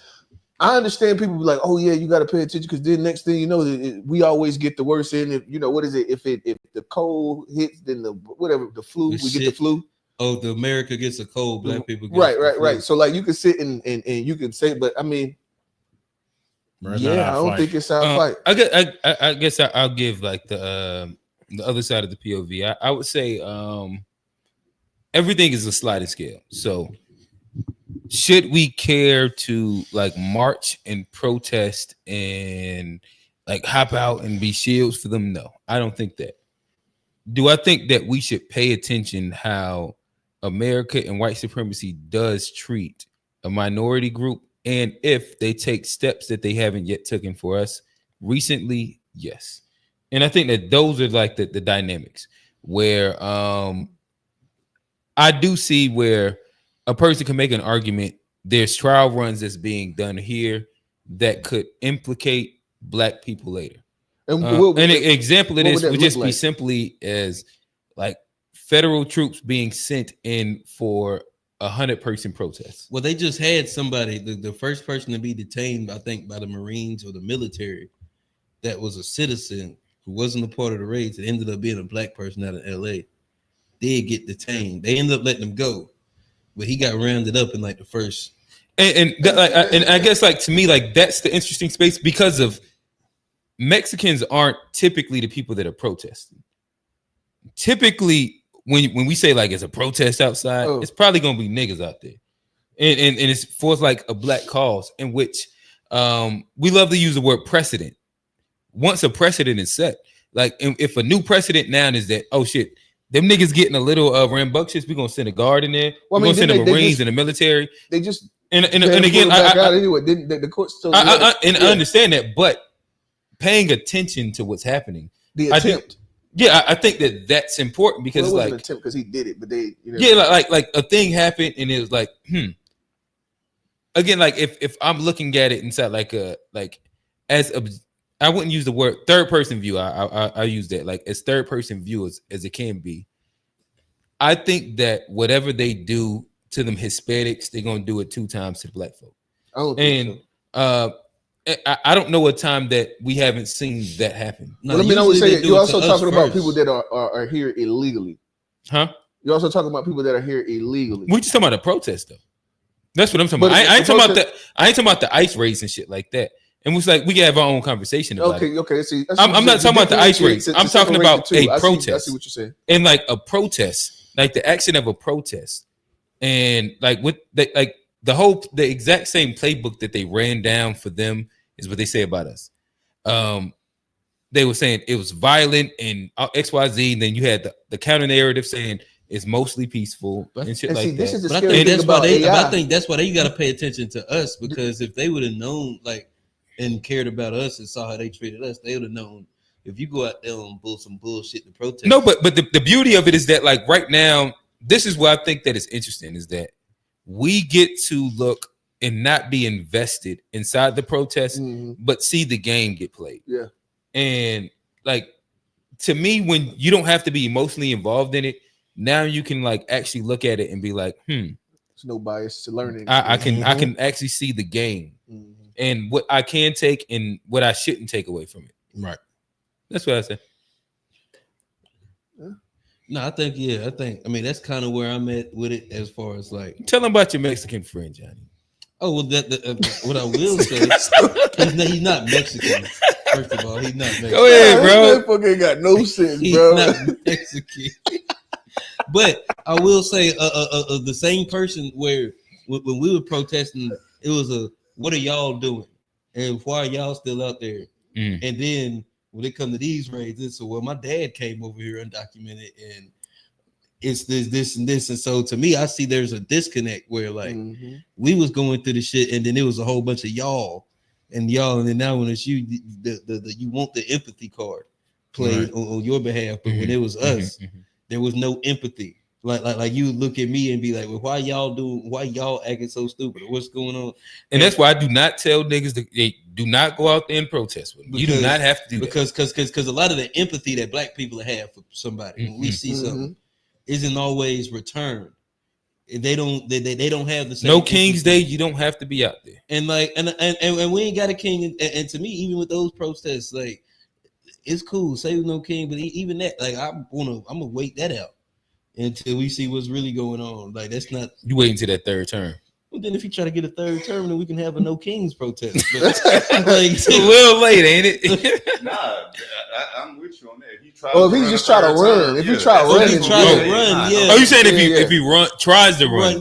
I took it as like if he gets to the exact start of the third term. No, that would be too late. Day one of the third term, yeah. Okay. But like once he tries that, but until then, a lot of them voted for Trump. Yeah. I had a meme that it was Latinos for Trump. They had a song on and everything. We played that shit on Unpack. Like a lot of them voted for Trump. So like this is one where I feel like, I mean, we kind of gotta sit it out, like because well, it's because they got caught in that trick bag. Yeah. Was that I don't know. We be having a lot of different conversations, but like it was last week. The last week episode where. Like a lot of niggas think that the right is for you also. No, they just needed your vote.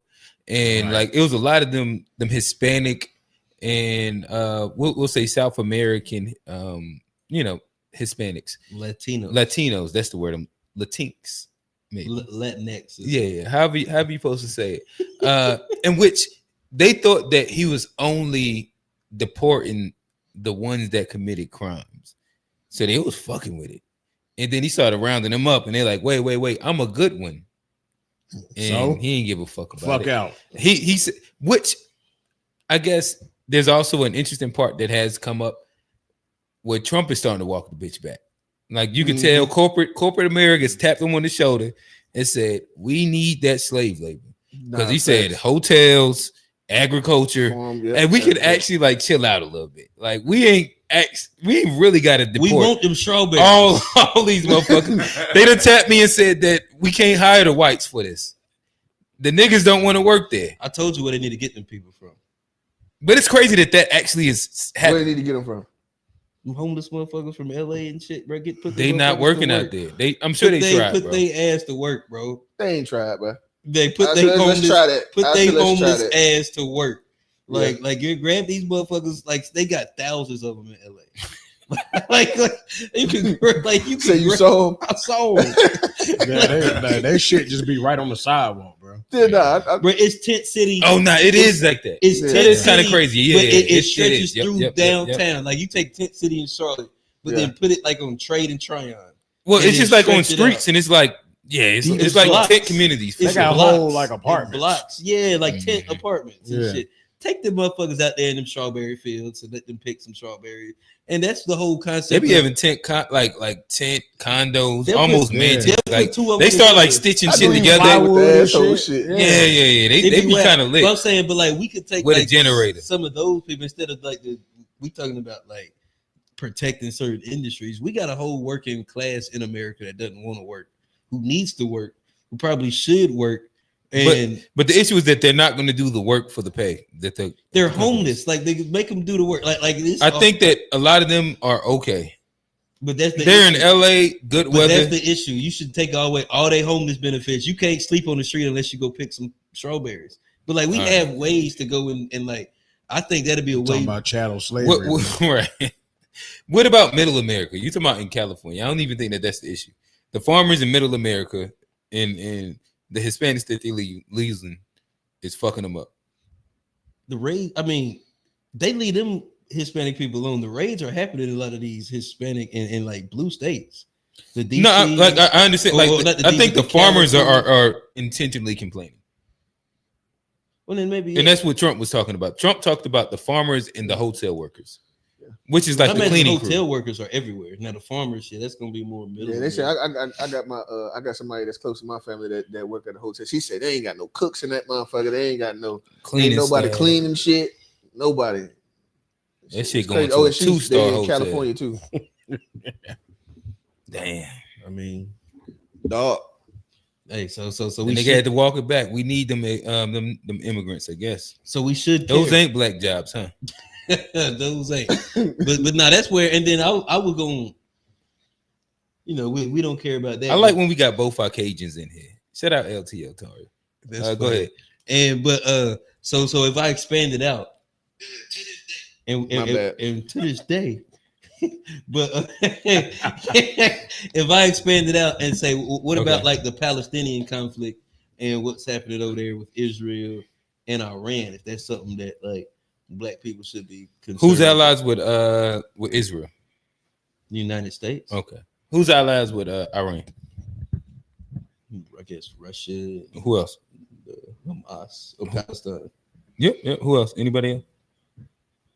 Russia, Palestine, Hezbollah, the Houthis. The Houthis. China. Oh, China? Yeah. So China and Russia. So should we care because they're backed by them, or should we not care? Or do you think there's anything that black people could learn from some of the things that happen over there as far as like the resistance? All right, so like those are like way different questions. The second one, go with the second one about is there stuff we can learn from like these Islamic groups who end up fighting back and fighting for freedom? All right, Jeremy, you answer that now. Yeah, like your first question was so different than that one. Go ahead. I didn't really recalibrate. Sound like you was talking about the bloodshed again. Is that what you was talking about? Like, going back to the bloodshed. We're talking about people fighting back against like. You said it's something that we can learn. Is there any lessons we can learn? I mean, are you gonna go though? Let's just start there. Are you gonna go?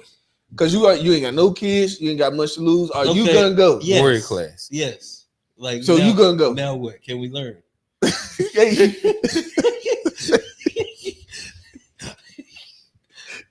I'd say, yeah. I mean, I don't think that I should have to learn it because I'm not in the warrior class. You know what I mean? I'll fight financially.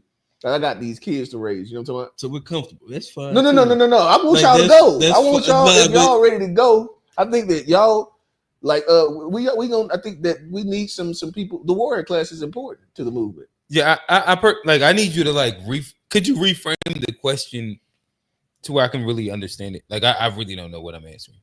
About like, should we care about what's going on in the Middle East as far as because there's an occupation state in Israel or in Palestine? All right, so you're no longer talking at all about the bombing that happened or anything like that, because that wasn't like Islamic extremist groups or anything like that. That was Netanyahu and Israel bombing Iran, and like that's what I'm trying to understand. Like, what are you saying? Well, leave it in Palestine because I just brought that up because that's the thing that's happening now. But I think there's a root cause of it that comes down to Iran supporting the Palestinians and their support for the Palestinians. That's why I try to bring it out. Okay, but it really comes down. And so, is there something that we can learn from Hamas? Is that what you're saying? Or the Palestinian struggle with Israel, because they're a state that seems to overpower. They have a lot of military might, but they still can't like eradicate these Palestinians that are there. They're still if they wanted to. I think that I don't know. I think that I don't want to step on your question. I think that it's like a very it's like weirdly like axed and loaded, because of the reality would be Israel could flatten Palestine at any point. They only don't do it because of like the pressures of like the world and shit like that. But at any point, the only reason that they're not doing it is just off of they're capitulating to what looks good on the world stage, but they can. And since October 6th, is that when it is? They've systematically did it over the past 2 to 3 years. And they went from, if you look at the before and afters, Palestine looked like a vibrant city. It looks like rubble. You would think that it was just like a poor third world country that only looked like shit forever. And so it's like Hamas and this, like nothing that they're doing is working. So I don't think that there's anything that is Black Americans we should take from the Palestinian and Hamas shit outside of like, how do you like, get your ass I mean, like the most you could take is like shut the fuck up and let white supremacists do his thing, or you like end up in like a shit situation. Like I don't like that's what I'm saying. Like so comparing those two and like Black people, it just don't make sense. So even like Iran could wipe them out. No, Israel. Or like, yeah, my bad. Like Israel like could wipe them out, but they're choosing not to. Because it don't look good in public. But like, has Hamas done anything to Israel to like maybe worsen their situation? Or like another, I guess October 6th. Like as far as like or October, whatever the date is, October whatever. 7th, yeah, October 7th. So like okay, so maybe there is nothing. Then I was maybe reaching with that last one, but I think there is a correlation to like we're talking about occupation states and oppression, and a lot of the fights that we have here. But that's, I guess that was what's the core. I don't know what you're talking about. Because I think Israel is like they're a white supremacist like country that then took over like a place where there were Palestinian people, right? And they've been trying to fight for this for decades, since the 1940s, 1960s, right? They've been trying. Where I think black people have a similar thing where we're trying to fight for a certain thing. And you, so in essence, you were saying like we shouldn't learn, like we shouldn't take anything from Hamas. I'm asking what things should we or shouldn't we? Like, let me ask you the question then. Like, my bad. Do y'all have like an opinion on this? No, go ahead. I mean, this is fun. Okay, all right. Go ahead. So, what do you think we should take away from this? Well, I think we should take, as far as like militancy, there has to be like what positive militancy has came out of Hamas? I was about to say like a diplomacy where like Hamas was actually making inroads in Palestine until they actually went and. It's about when it was sponsored by Israel to be the militant group that's going to eventually become a dictatorship and give them political power and public power to actually fuck over them. But they messed up when they went out and did like the terror. But that's why I was just asking, a question about it. But I guess we probably shouldn't take it. We shouldn't take anything from Hamas. But that's just wanted to throw all right. So John, all right. So I'm gonna take your first question when you first started off, and to me that's where like more of the interesting conversation is. Where not saying that like your part wasn't interesting. I think that what you said, to unpack it, I don't think that there's like a space that we need to take something from Hamas as black people. But if we look at the overarching thing of like the bombs just let off and them niggas is bombing in Tel Aviv and what that could mean in general between like Iran and nukes, Israel and like the bombings actually making it through the Iron Dome, America and Trump and them niggas, which once was the no war president, now moving like, hey, y'all niggas got to be careful. Where we are on, like, if there was a start of a World War III, this would be the start of it. Because of Iran is aligned with Russia, China, our the people that we don't fuck with. America is aligned with Israel, and like this is a proxy war that is almost imminent to build bigger. And in my opinion, I think that should we care branches itself off into almost like, if we look at what's building right here, can the world survive a World War III? Because of like, that's what we're walking into. Like, this is the longest sustained attack that has happened between the two countries. And the proxy war is imminent of like who's involved, where you have Russia and China and America, and Trump already dragging on the tariffs and shit like that. Like, that's his own thing. So I guess I'll ask y'all to branch into my question. Could America, no, not America. Oh no, we'll start with America. America, the world, could we survive an actual real World War III? I think it would be catastrophic across the entire globe. Mm-hmm. Because for one, we have a president that is seemingly hyper aggressive. Mm-hmm. So I feel like he's not gonna stair step as much as we may need to. I think he's gonna go straight to antagonist, going crazy on shit. Like, give me the codes. I'm finna hit the button on these niggas. Like, they need to understand who they fucking with. I feel like that's how he would approach war. So it'd be like, oh, that little country right there. All right, let's wipe them off the map and let them know we ain't playing. That little shithole country. Yeah, I think that's. I don't think it would be good across the board. Y'all ever watch? Fuck. It's the new show with Sterling K. I don't know, bro. Me actors' names. I ain't gonna Paradise. Let me look this up. Yeah, Paradise was really good. There's only one season. What is it on? I don't know because I watch everything on Plex. Plex? What's that? It's the new Fire Stick. Show, bro. Yeah. Oh shit! He about to try to put you up. Yeah. So, but it's about underground bunker that was created in the wake of a nuclear strike, and where they selected certain citizens that were able to go down there, and then the struggles that they. Oh no, that's some shit I want to watch. Yeah, that shit is the fire. crazy thing, bro, is I was sitting there watching them the missiles come in. Hulu. All right, I was sitting there, and it was like a moment of like humanizing the whole situation where it's like, bro, you could literally be in it. See, this and they shooting in residential areas. Yeah, I seen it. That's why I don't really like to even think about it. Because if it was just me, it wouldn't be a big deal. But the fact that I had the kids and like imagine the type of.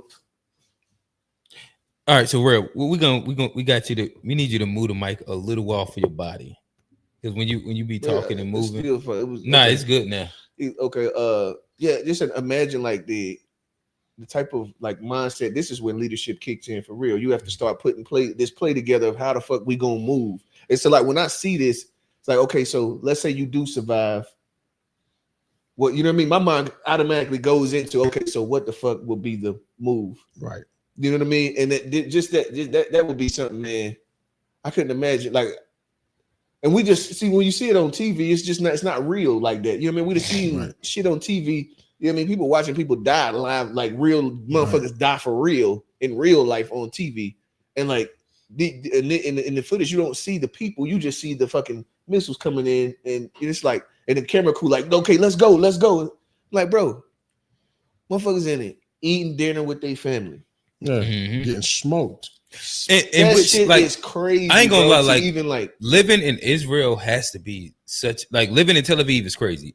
Living under the Iron Dome is crazy. I don't know if you've seen like the videos of it. No, they had them rocket launchers like right there on but the block. Like in essence, and this is like prior to here, in general, like you could just walk outside and see missiles being intercepted above your head. That shit's crazy. And it's almost like commonplace. It's fucking crazy. But see, like they was out there looking at it like fireworks. Like they Iran was bombing, and like they had the Iron Dome and the missiles and shit. And one made it through, and that was when it like shit got real. But them niggas was out there looking at it like fireworks. But see, that's the part I didn't really like about it. Is like Israel strikes and they hit residential. Oh yeah, they did territory, and then they go out and we hit military targets, and then like Iran. Huh? Do we? Well, that's just what they get said. Like I just know they hit apartments. But there's no way any of us believe that's what we doing when we. I'm not saying they telling the truth. I'm saying that's the narrative they putting out there when they hit it. They saying it's a military target, but then when it comes back and you see Iran and they hit a military or they hit a home, they'll come where they're hitting civilian targets. They killed 8 Israeli citizens but you're not really telling the story. Like they was probably aiming at a military advisor and his kids, and they are doing the same type of strikes that's coming back. But it just gets spun differently when it's coming from when the missiles are coming from Iran and they hit versus when they're coming from Israel and they hit. There's a totally different narrative that gets spun on it. And I think a lot of the narrative it gets spun. There's a system that is the same system that we're fighting against here, but it's doing the same spins. You talking about propaganda? When Israel's shooting it out and they saying these are military targets, even though I mean you could only expect that based on the alliance. Like who are we tied to? Right, of course. They're going to paint those people as the people who are. How Cat Williams say insurgents? Right. I don't know no insurgents. Kill all them motherfuckers. Kill them insurgents. Like, but that's everybody an insurgent in Iran, but like anybody that gets hit, it's civilians. Is a civilian over, and that's one of those things. And that's where even I came with the should we even like care about like how they're spinning these stories, because it's a very that's where you should have went, Johnny. You went like a weird rabbit hole. It took me a while, but I got there. Man, you can't pay attention to propaganda. Mm-hmm. But how propaganda is used though, you have to, because like you don't. Explain what you mean by that. Because like we're thinking Iran is some evil state that's killing civilians when they're just literally responding to an attack on them, and they're doing the same type of attacks that Israel's doing on them. But that sounds like ignoring propaganda. Yeah, I was about to say that this goes back to the conversation we was having about the millennials versus the other generations. We have the ability to just research the truth versus watching CNN and Fox. They're falling for it. No, that's fair. I'll give you that. Yeah, honestly, bro, when I listen to people that watch those the what do you call them, those major news networks, and we trying to sit and we trying to really be having these conversations and like you can hear the bias and like everything that they're saying. Okay, yeah. I just really like just tap out. I'm not gonna sit here and go back and forth with you when I can hear CNN, like I can hear where you're getting this from, and it's just like, bro, I'm not interested in. I think the smart ones listen to all of them. Right. Yeah, I mean, I'm gonna set up. I understand like what like the reason like Q does it, and like you mean the statement that you're making. I understand it, but how do you find out about news without watching the news? Well, you can find. Well, first off, you can get it as long as you're doing your fact check, right? So, but it's different to sit there and watch. See, what it is that I don't like the. When you say you'll tap out, what do you mean by that? Because maybe that helps explain what you're saying. So this is the thing with me. Sometimes even as a person, what I realize is that. Okay, so I'll tell you, I was straight out on Donald Trump's first run. I realized that sometimes bias can be elusive. Sometimes bias can be elusive. So you can consistently intake something and not realize that the bias is there. You're thinking that you see what I'm saying? And I know that like when once I fail, I've fallen for it before. And so now I know that their bias is just right there in your face. They're telling you the story and how to feel about the story at the same time. So I don't like the way they report news. With me, I listen to NPR. Right, NPR 90.7. I listen to that every morning. And WFAE. Right. So when you say when you say you tap out, what are you saying? Are you saying that you tap out from listening to Fox and CNN? Or are you saying you tap out from like engaging in the conversation at all? No, I'm saying I tap out from listening to the major news networks. I listen to the crowd like. So you do still listen to news? You just try and find it from. I listen to. And that's where I was trying to get to, because at first it sounded like you were saying you tap out on listening to any of the shit. Yeah, that's what made me ask how you. Oh yeah, you got to know what the fuck going on. You got to know what the fuck going on. My bad. That's not what I meant. Okay, I appreciate you making me. Walk that back. But I listen to 90.7, and I can't say I don't believe that you'll find anybody that doesn't have any bias, right? And especially when you have so many people in this network and they're all speaking about the different things, but like their bias is like something. It's almost like just the it would be the amount in which it feels to be safe to consume for me. You know what I mean? Because like I said, I don't see myself be pushed in a way, you know what I mean, that I didn't necessarily. And it's just based on the fact that you're providing the story and the answer and the feeling and everything. You got all of these feel words that go with it, and it worked. You know what I mean? I'll be honest and say, like, actually the shit worked on me, and I felt like disrespected, and so I just said fuck them. Nah, I agree with you, and I think one thing I will give NPR compared to like CNN or Fox News is like there's one thing to be biased and unaware, but there's one thing to be like aware of, like, hey, we might have a slight bias. And I feel like NPR is a company that they are aware of their bias. And even when they're speaking, they try to intentionally show the other side. I think all of them are very aware of their biases. Well, they're trying to push a message. Okay, maybe aware is not the same thing, but there's some people that are like intentionally like running with their bias, and there's some other people that like are aware and they're constantly checking it. Exactly, that's what NPR does. And I think NPR does a good job 100% of like checking their bias, where a lot of other people, whether they're aware or not, maybe aware is not the good word, but they're not like actively like checking their bias or like trying to challenge it with like people from the other side. And that's what NPR does a lot. And they do it all the time. You ain't gonna just get somebody up there and they'll let you just run down this shit because you on the side that they fuck with. If you said something wrong, they're gonna tell you, well, that's not right. And they'll give the other side, and they'll give the other side a chance to address and go. And that's what you really gotta like with NPR. But we got any comments? Tone? Yeah, we just cracked 3. We had a few of them that just came in at the end too.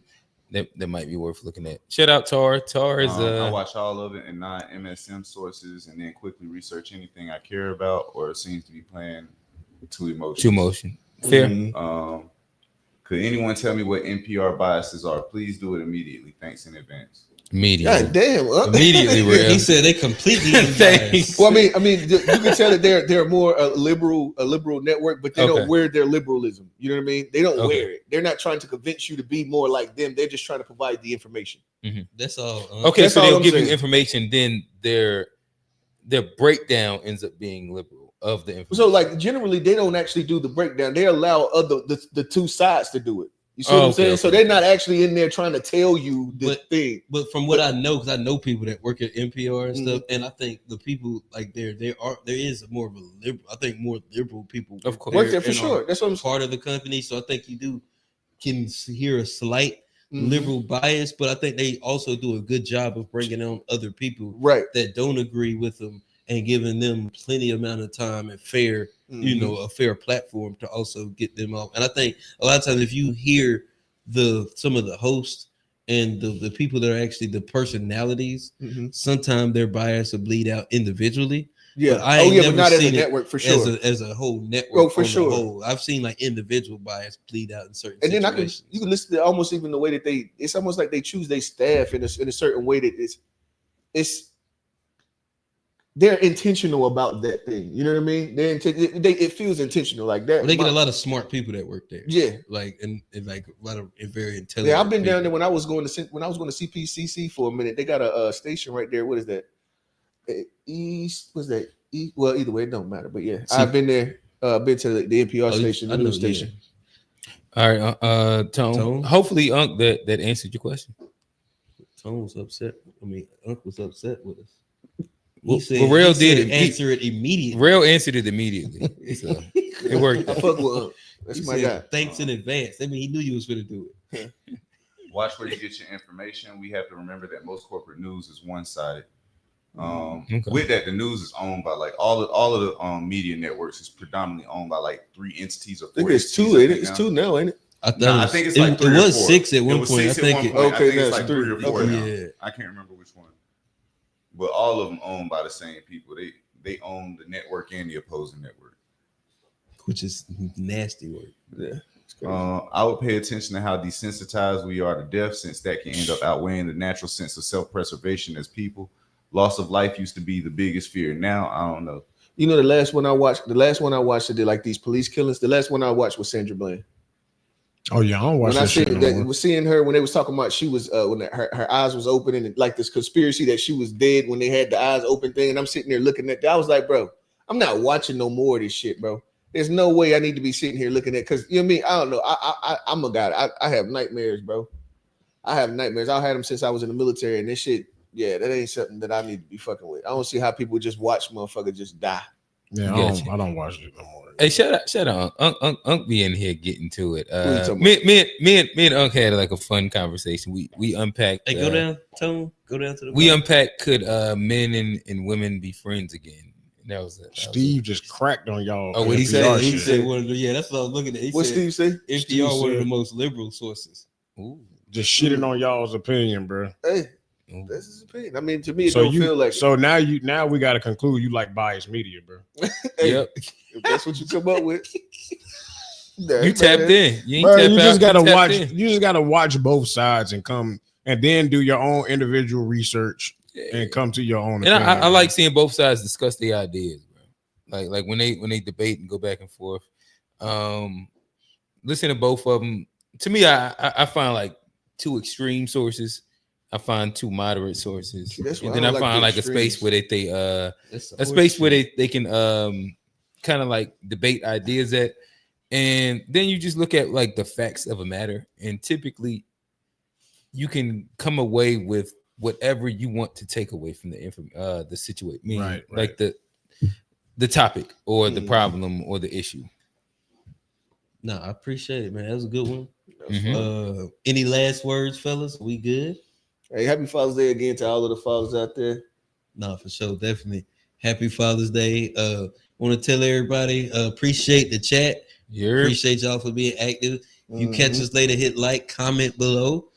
Check us out on all socials at the To Be Fair Show. That's Facebook, Instagram, TikTok, and Threads.